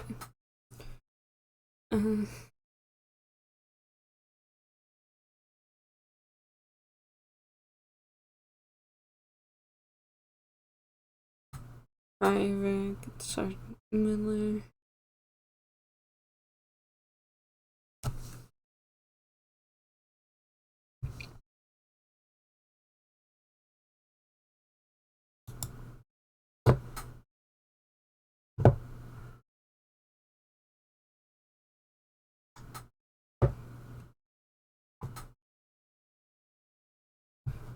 Someone leaves the commander. You see Cynthia's vehicle running past the cocaine line to the jungle. Okay. Right. Because everyone loves going to the jungle entrance.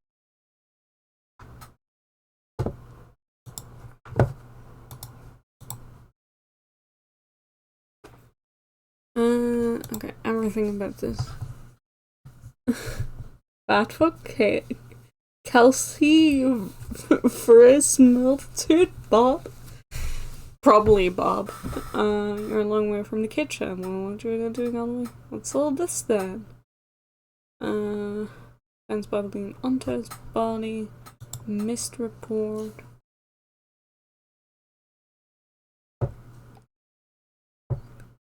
Okay. New item. Misreport. Can I put that on Cynthia?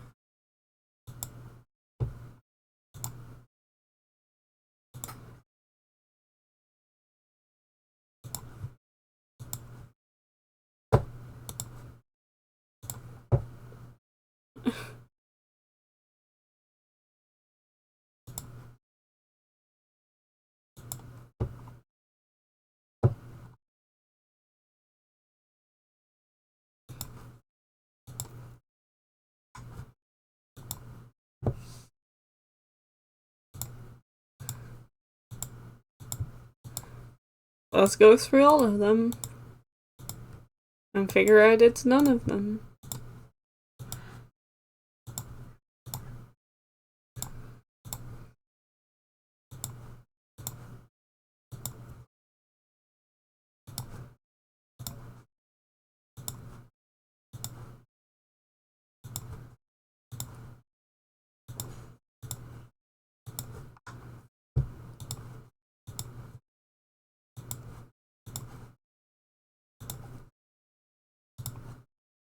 It's none of them. Yay, I have an item that belongs to nobody.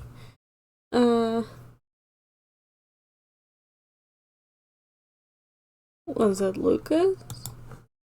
Was it? It was. Alrighty. Thank you.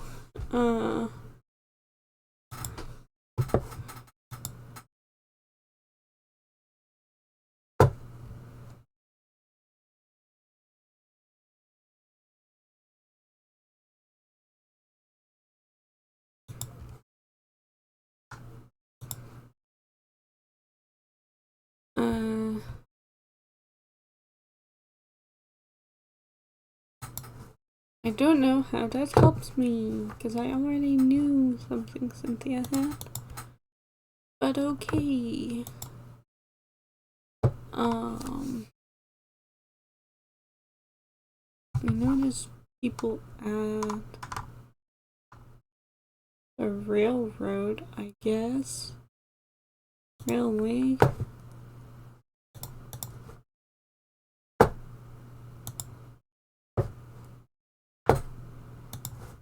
Or not.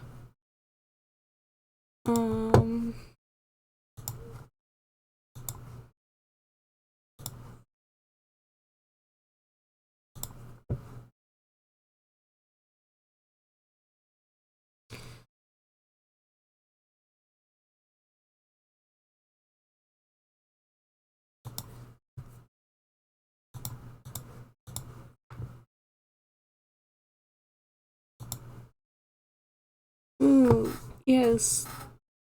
Thank God for food at some point. Young soldier, Sergeant Miller, Seasoned Commander Fairfax, Sundakan, dealt with Ulu Jungle. Yay, another location. Food, young soldier. It's quite a knife, Corporal.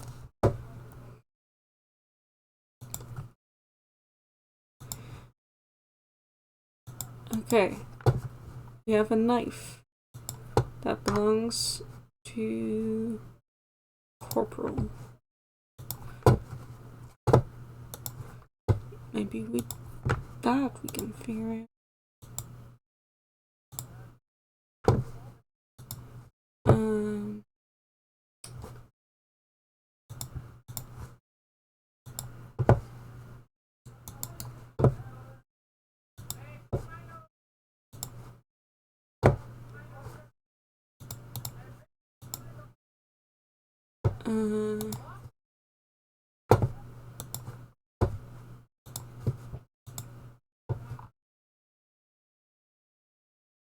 Arthur.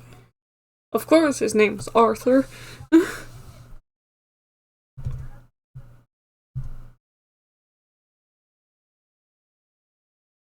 We're all in this together. We want to be or not. Yeah. Okay, we finally have a name of this funny fellow right here. He is Private Arthur Birdwhistle.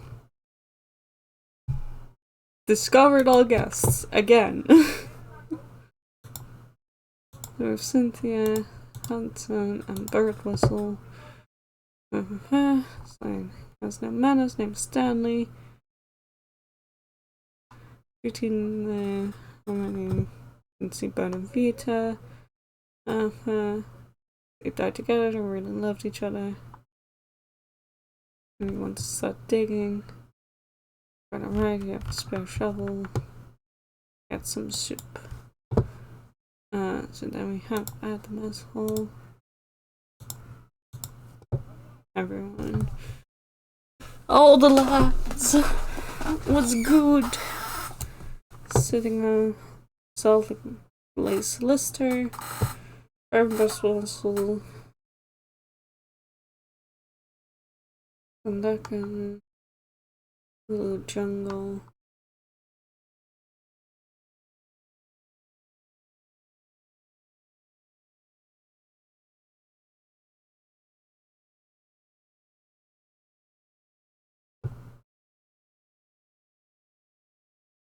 Give it here, death Pigeon. Slide.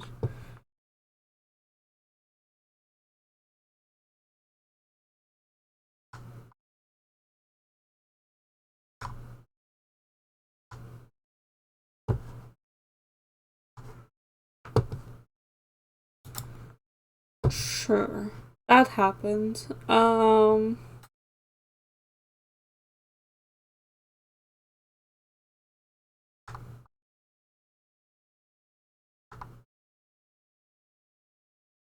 That happened.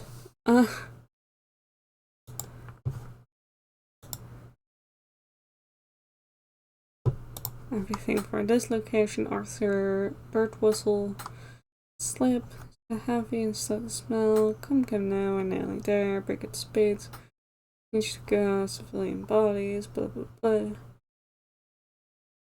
Detail for you do only have Japanese soldiers and pirates for the pit, I trust. No civilians, rounded up by cemetery. Could be Aisha. You were. Okay. We're slowly, very, very slowly putting the fucking. Who am I still missing for someone?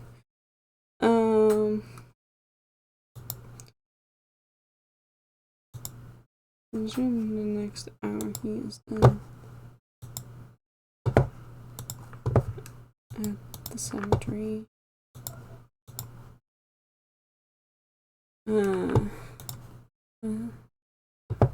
It will figure it out.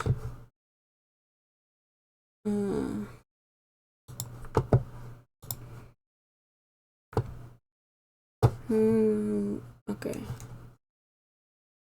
Reginald Fairfax. No, Thomas Miller.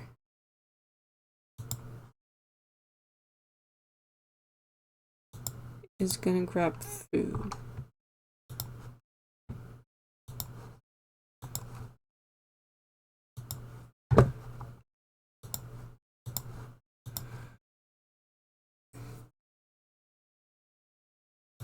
False alarm by the shore. Savage. Texas. Alright.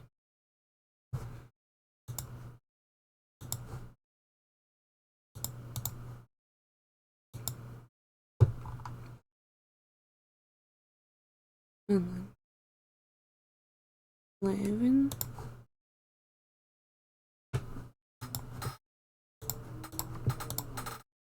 Those lads. Because apparently Arthur is a stand-in for all privates. Little Tweety Bird. Not a lot of men, bits and bells. Mark of Pirates. Using the command post.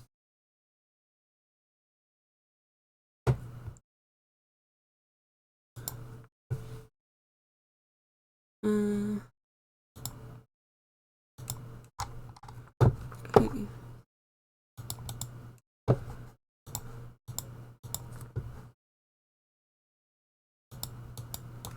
I guess this. Oh, they all arrived. Knife? No knife?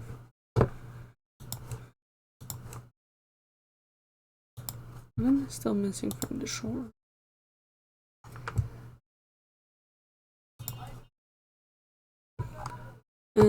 Shore.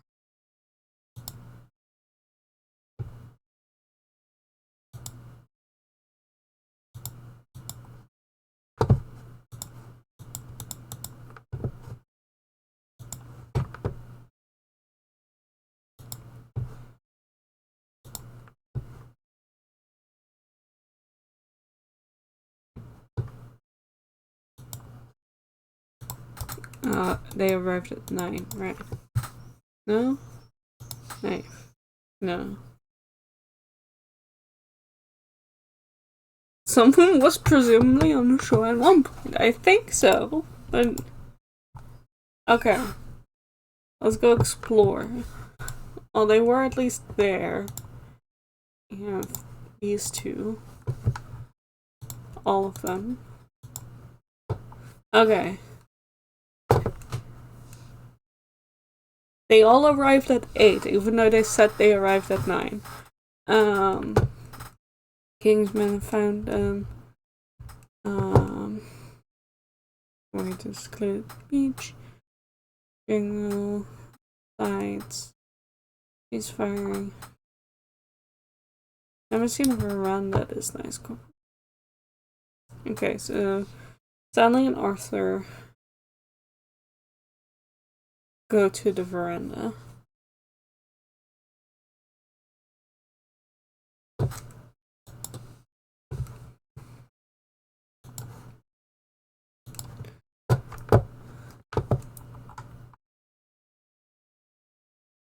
Because everyone is always, when in doubt, veranda time. Not you, you two. Bodies of Dieter van Goodham and Joe Tanica. I think they'll be back. 4-3 minutes.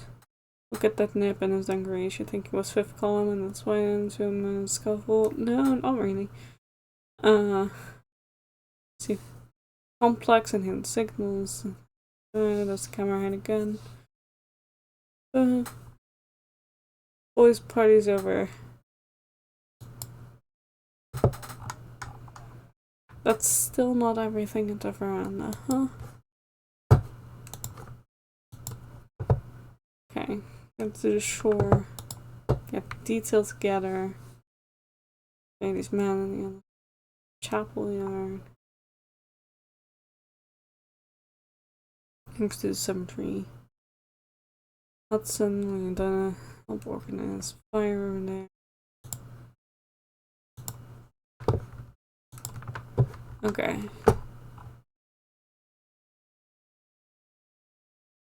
And then we have people at the shore again.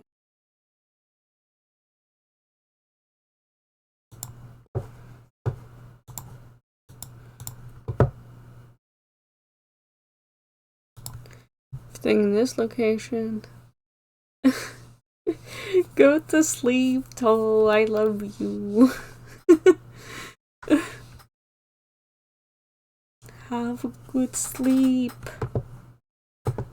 This is not interesting enough to stay. Thank you. Goodbye. There's Pearl Harbor. Stuck Hawaii, the Philippines, and Malaya. Hey, Philippines mentioned. In context of World War II, don't worry about it. I've got cheers and battleships. Okay. What's the main house? Excellent.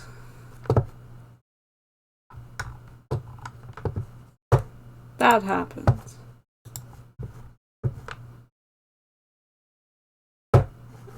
Do I have everything? I still am missing something.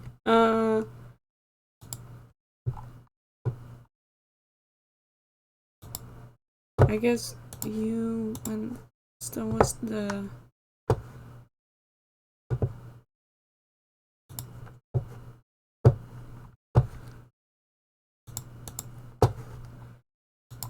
only 2 places that you can be, I guess. Covered everything in this location. I'm not gonna read all that. I don't know who this man is. And I don't care about it.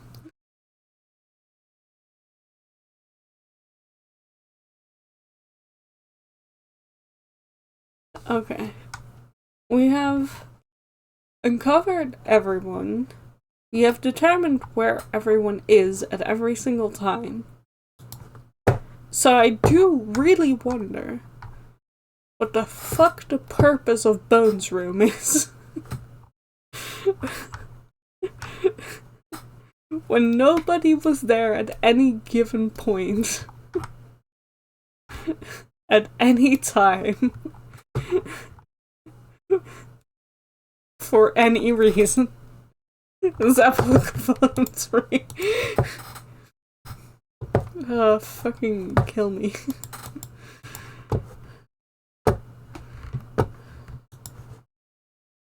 Alright.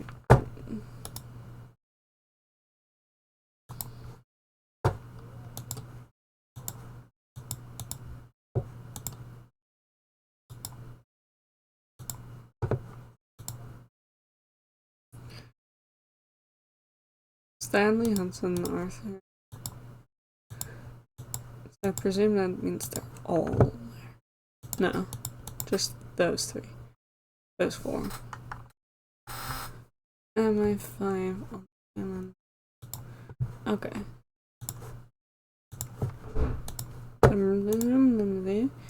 They're all.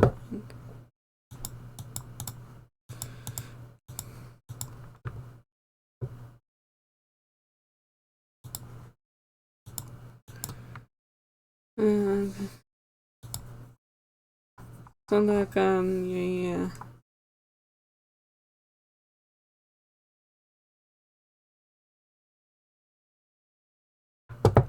And Bob's your uncle, the along goods.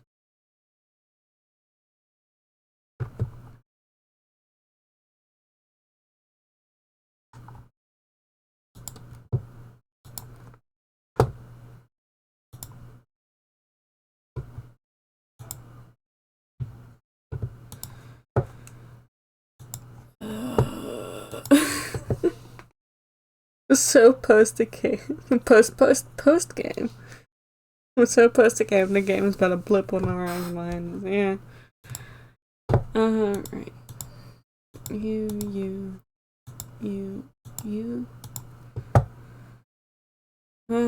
My dad was sad, but I love it, just the block of text for Arthur.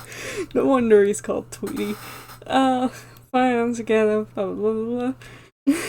Marvel really, Mom would have a fit if it was in the space, or would you find a daft bird brain?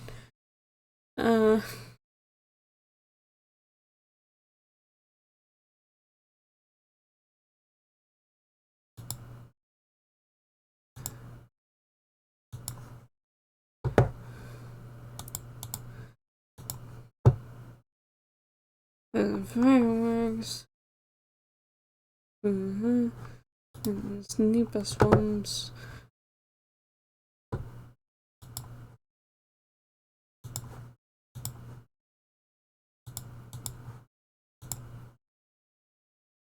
Opening muscles, circle. Go back to Cinnamon.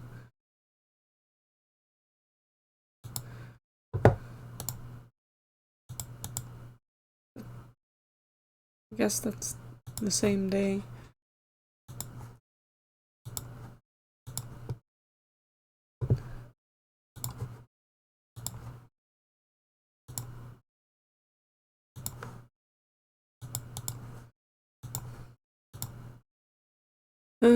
There is sparking straight at the jungle, blah blah blah. Look at the size of this worm, it looks like a sausage.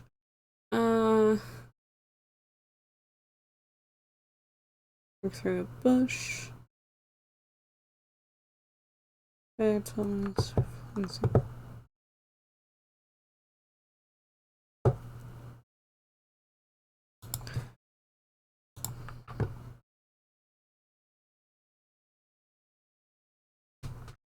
This is why in just 60 short years he gets a character limit of 140.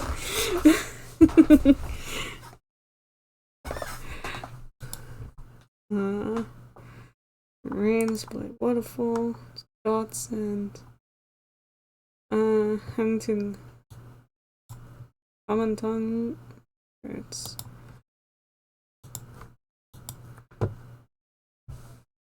look at swiftness, edibleness, bird whistle, they climb. Who climbs? I don't know.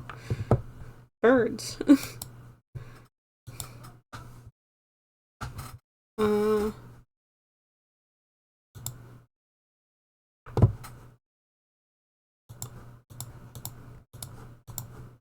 Is it Ludwig? It's Ludwig. It's the only one other person it could be. The pirates are here. Got it by the nips. All this up ending itself. What if Burns dead. You have to take the Sepulchre crossing tracks. Personal courtesy, get a move on. The pirate just let us go.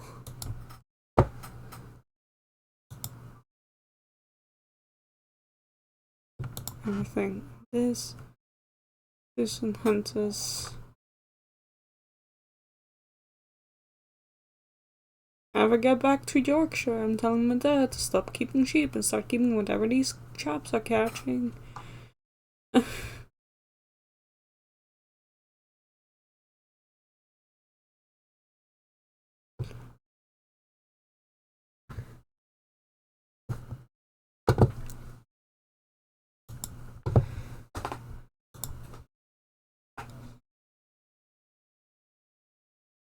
Glad that plus Flanagan, apparently.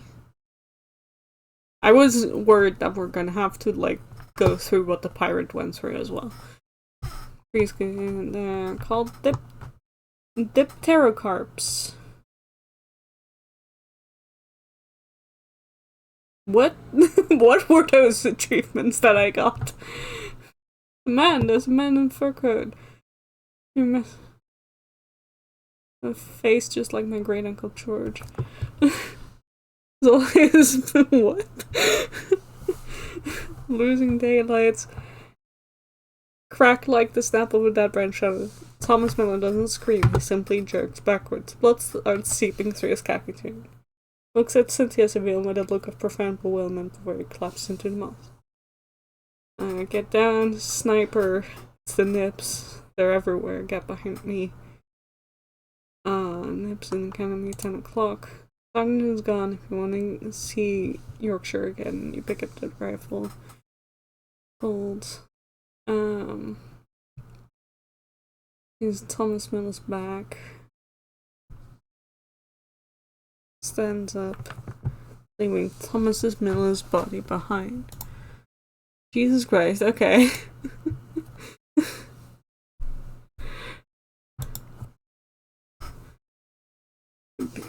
Still had to get another death in, I guess. His crying is gone. Left him so could live. When he had met the malaria in 39, he set up 3 new nights pouring quinine down his throat. He was a good man. He was a good man and we left him. Get on with it next. But just... I feel bad skipping through all of this, but there's too much in this game. Right then, we're really at trees. That's the cow. That means we're close now. Work of the British, not the nips. Look down Hudson. Find a way to get to Sandakan.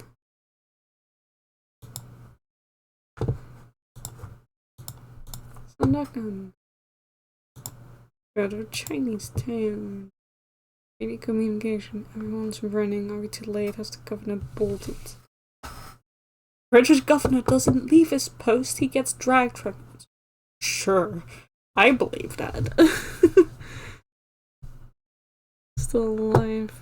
Here we go. Hudson, follow me.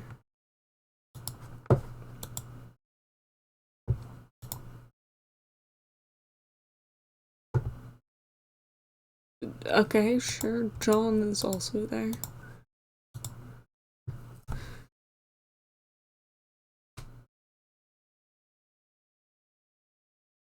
Yeah.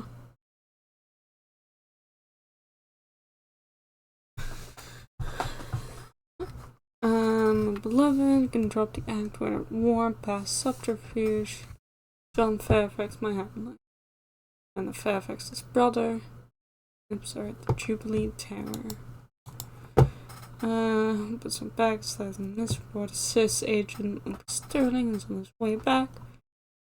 Board of directors. We people were the ghosts in the machine. Stanley and we're in the thicket out of this graveyard. We have a Catalina, a military flying boat. preparing for a dawn run to Colombo.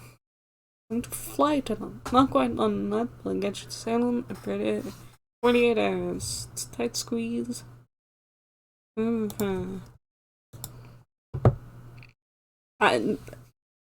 thought he was gonna be more important than that, I'll be real. I thought they were actually married. But I guess not. Flying, really flying. Write it all up. Site report. Report on Cynthia's faith. Okay. We're not going through her whole way back. 15th April 1948, London. Mr. Goodwill, I now know what happened to Cynthia as she escaped Sinagan with the misreport I made to Salem. Tried to reach out to her and get her side of the story at some point, but that's not for today.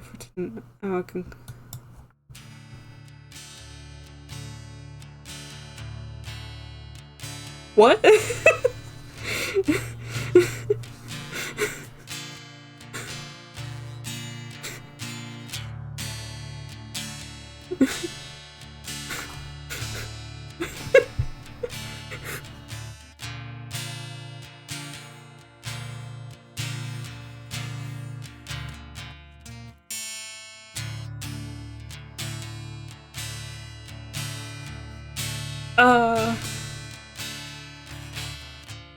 Right. What?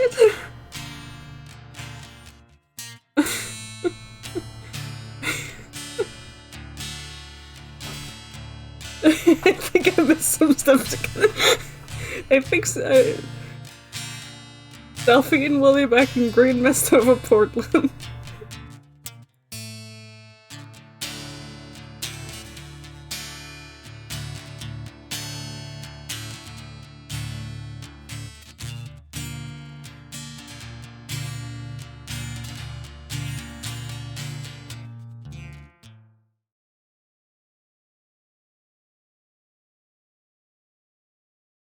Please remove the pickups. I'm playing this guitar probably. February 1964. There's a knock at the front door. Who could that be? I'm coming. Hello, Delphine. Agent Seville, what brings you here? What indeed brings you here? I'm in danger and I don't know who to trust anymore. I need your help. What's wrong? What's going on? One of my best agents and a very dear friend of mine has disappeared. Last time I spoke to him, he said he was onto something big, but he was being followed. We're sick, but I fear the worst, and so someone from the inside is responsible. Sorry to hear that. What was his name? His name's Arthur. Arthur Birdwitz. Sure. Continues in green mist over Portland. Okay.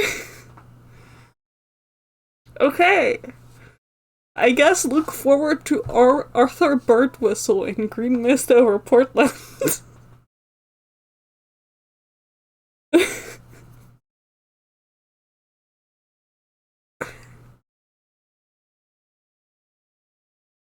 So, yeah. Wait. Is that...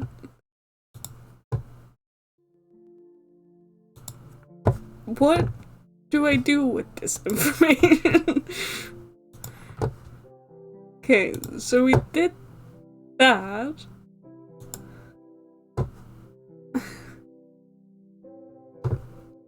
We did... What's the point of Bones' room? What's in Bones' room?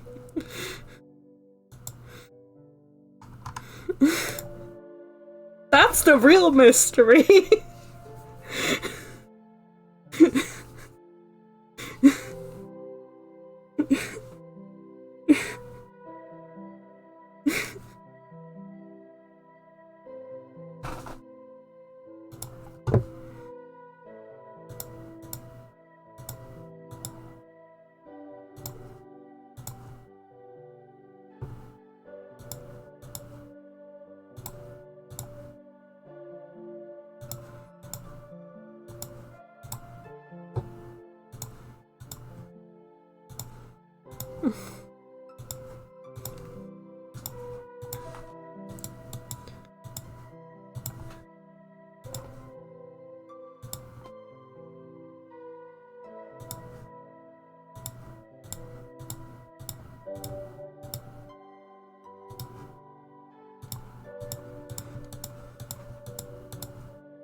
Something occurred in Bones' room.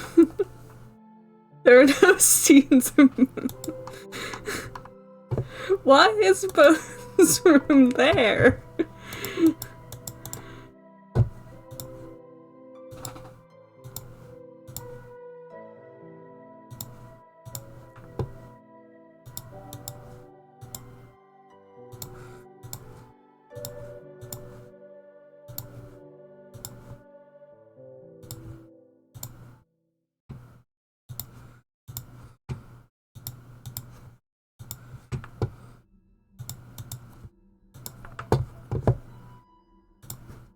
Great, cool. Just a red herring. That's not how a red herring works. Sorry, Mr. Monkey, I don't think that's how a red herring works. Right. I guess I did finish the game this stream. I guess... Okay, let's...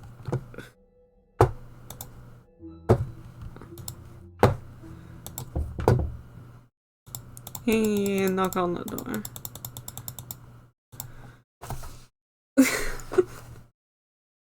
So what's this? Can we ruin...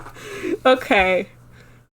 How do we want to ruin their life? By just saying Lucas lied to you? Sure, Lucas lied to you. He's alive. His goodwill? It's not possible. Suffer grief for now. Read this letter. I'm insensitive. But Lucas said he lied to you. He lied to you both. Why? Who knows? What's going on? Tell us. So sorry, I didn't want to lose you. That's horrible. I love you. No. How could you say you love me? Break my heart. Yo, why? He's your actual brother and he's successful, rich, and I'm not. You're with the Secret Service. What the fuck are you talking about? What about us? Just the way you love me. Saying oh, so much. I'm ready, loves the part. Sure. Yeah, no, I get it. Right, we have to go through the music again.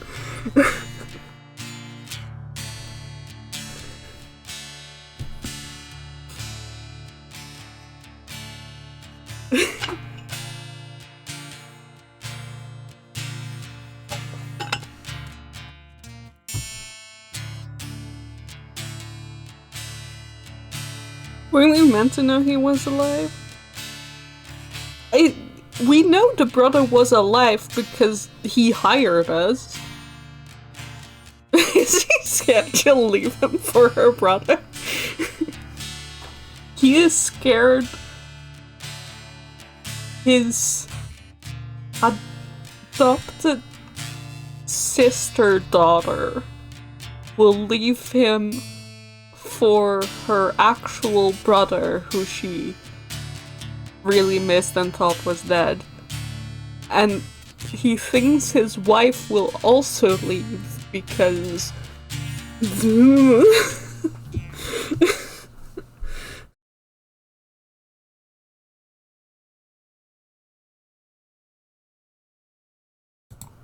Can I do the other one as well?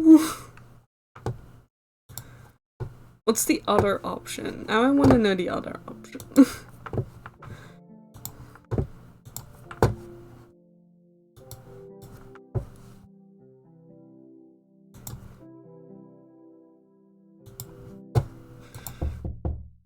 Oh, knock, yeah, help you, yeah.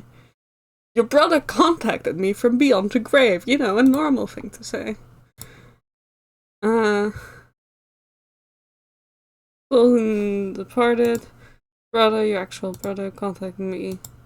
Possible, soul can rest and saying these horrible things.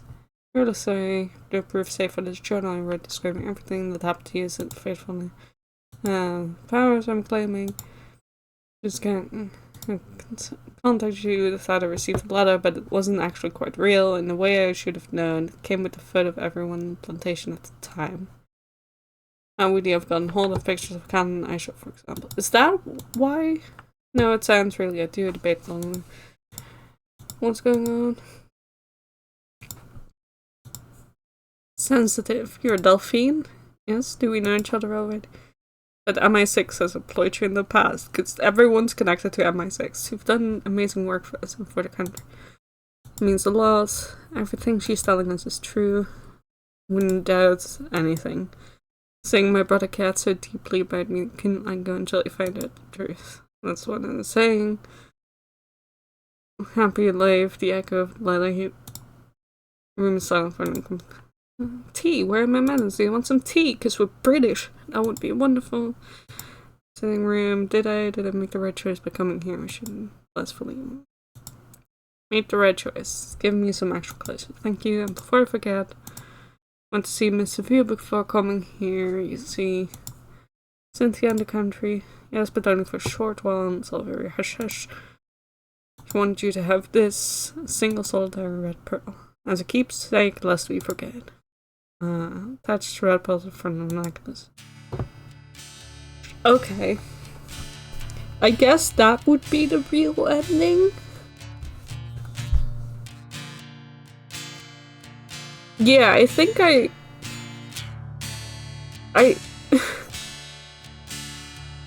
you choose the premise of the game at the end. Yeah.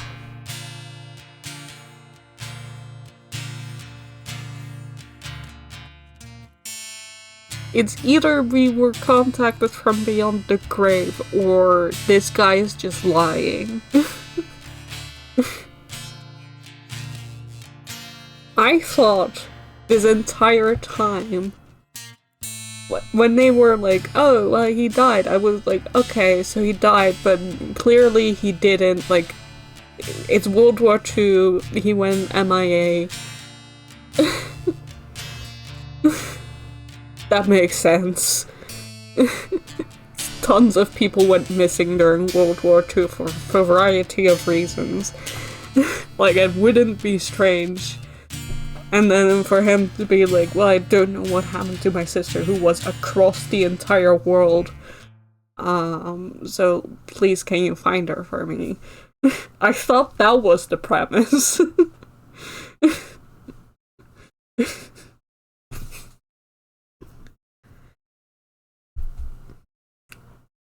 Okay.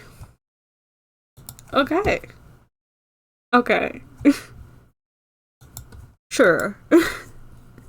That was the Red Pearls of Borneo, everyone. It was a good game. The ending lost me a little bit. Game doesn't know the premise if it left it to us, yeah.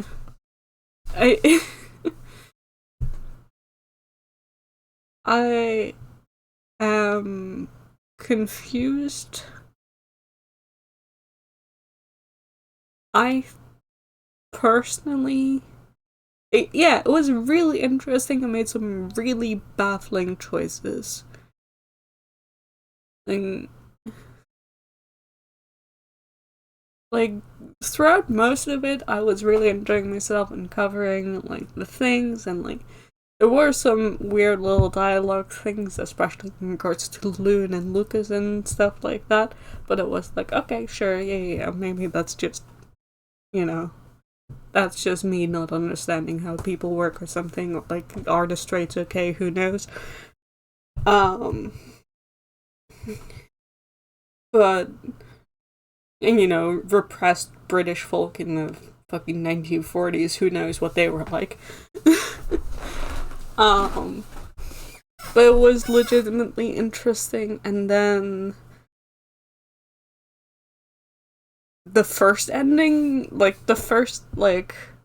well, we've uncovered what happened on the island now. Soldiers have arrived, and these people are leaving. That's, I think, just when it should have ended.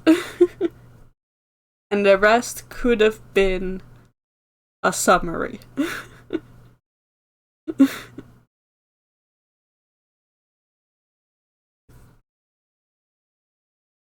Like, if the summary would have solved, honestly, like, just because the ending part of I feel really bad saying all of this, knowing that the actual developer was in my stream at some point.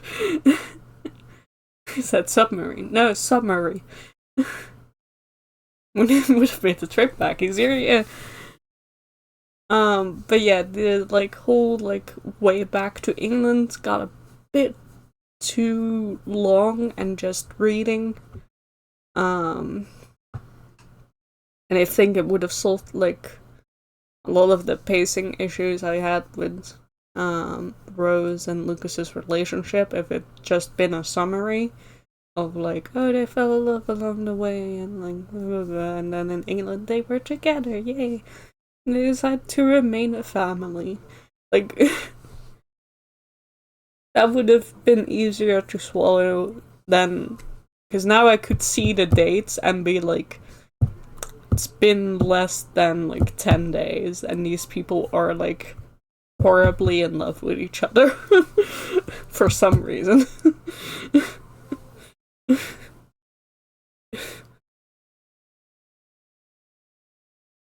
Because they didn't really interact like on the island together. It was more so Lune and Lucas. I honestly thought they were gearing up for like a relationship between them after like the reveal that like, oh, she thought he was a brother, but he isn't. But now they're close and they're gonna get in a relationship. Weird little like, still weird, but like sure, whatever. I thought they were at least like close in age.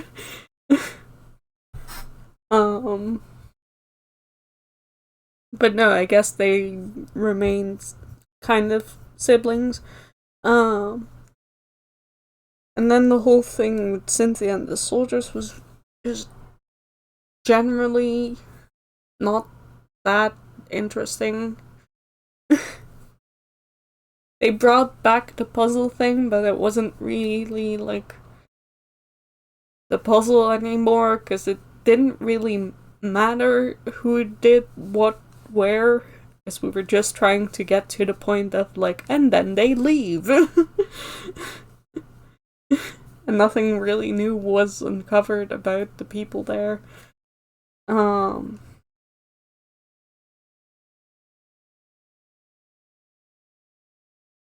Again, could have been a summary. I like, it's very much a could have been a cutscene kind of moment.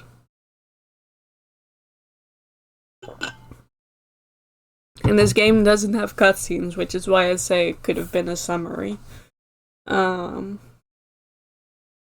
have been like a neatly wrapped together epilogue instead of more gameplay. And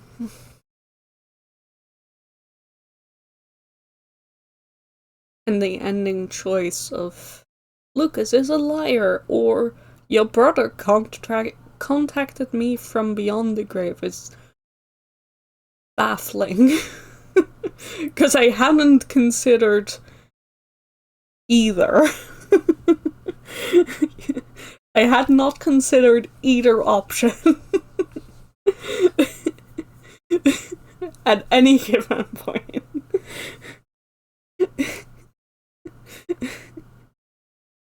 So that just took me by so much confusion and surprise. Because I did remember we were hired by the brother, but I thought it was just a, well, he hired us because he went MIA or he got lost or, you know, they lost count. It's the 1940s and they were refugees. Like, it's gonna take some years before it all, like, gets back together. That's not unheard of, that people, like, find each other, like, decades after World War II.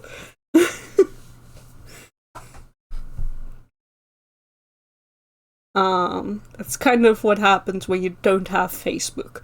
Um,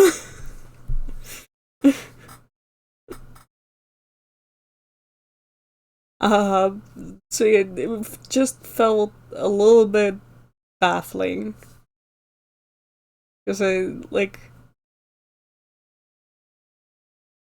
Lucas. It also felt out of character for Lucas at that point. Because why would he lie? No particular reason for him to lie. And then on the other side, a reason to believe that the brother contacted us from beyond the grave is that gave us the pictures of the people that were there. Um, and that's like, how could he have done that when he wasn't there? And it's like, well, who knows? Really, that's what archives are for. Like, I know a lot of it was bombed to hell, but like weird coincidences happen. I wasn't really questioning that. That wasn't like a mystery I had in the back of my mind. Staff can be photographed. Yeah, they're all vampires.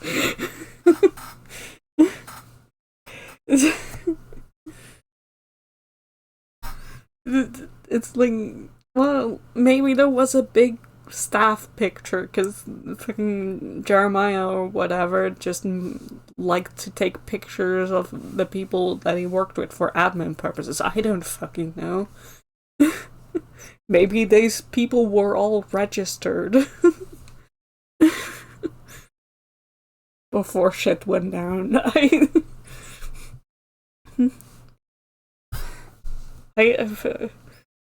it wasn't something I was questioning. Um, so it felt like at the end of it, we solved a mystery that wasn't there, that I didn't know was supposed to be a mystery, and that I just got really confused by.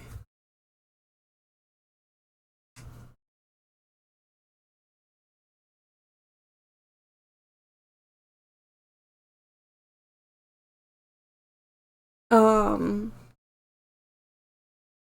anyway, before the whole epilogue thing started, and epilogue version 1, 2, and 3, um, that was all fun. I liked uncovering that and uncovering all the little like mysteries and interactions and like, ooh, these people were getting it on. I guess no, that was weird, but like, oh, these people are having connections there, and these are like trying to get a hold of these, and that was fun.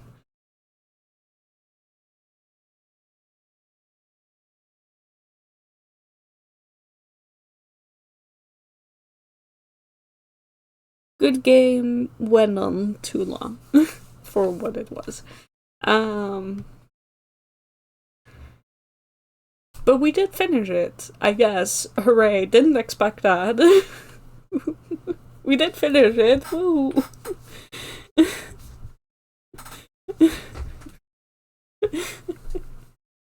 I did it. I really didn't think I was gonna do it. All 3 games, I know. Can you believe I finished 3 games today? And I also still didn't get the fucking bonus room. Even if they say it's a red herring, I don't get it.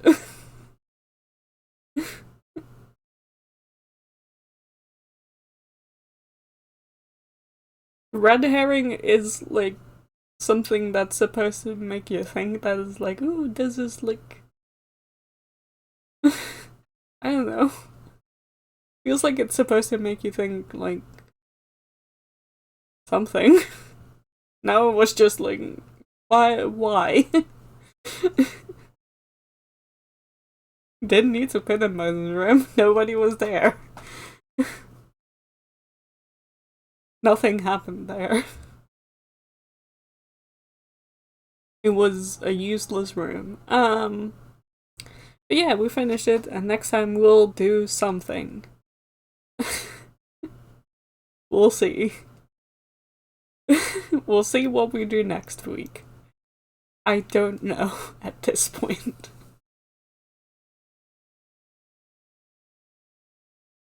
I guess it's supposed to make you think something.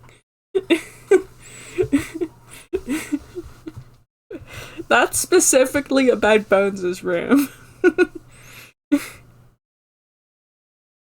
I did like. Okay, I will say I genuinely liked that there was a whole like glossary and like you could learn more about like the history of it and like clearly something that the game developer really was interested in. That I really genuinely enjoyed. Just like all these terms and all these like places and like that's just very cool. Um I wish they had explained some of the British terms because that would. By the time we got to beef tea, I was a little bit confused. Yeah, I need a second one for the apple.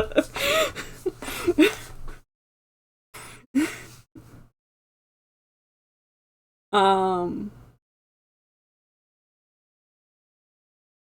but yeah, I did genuinely enjoy everything I've learned more about this period and about these places.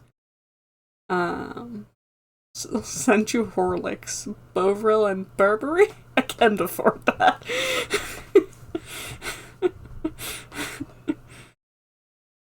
Just a woolen army coat then? um, anyway, next time we'll do something. Maybe I'll finally start Red Dead. I'm not sure I want an explanation for beef tea. I think I do, because my imagination of it is probably worse than what it actually is. Could go to an army surplus store, they are bloody everywhere. um, but yeah, maybe we'll start Red Dead Redemption 2 next time. Maybe something else. I'll see. Not making any promises, because again, I was playing this with the assumption it'd be like a cute, like, short game in between. So I don't know. But maybe. It is less thinking and more just playing. Which is nice after this. It's a lot of reading, this game. It's just a savory broth, yeah. Okay. That is indeed way better than I imagined at the words beef tea. uh so yeah, probably cowboys next week. We'll see. But for now, good night everyone. Bye bye. Love ya. Bye bye. Bye.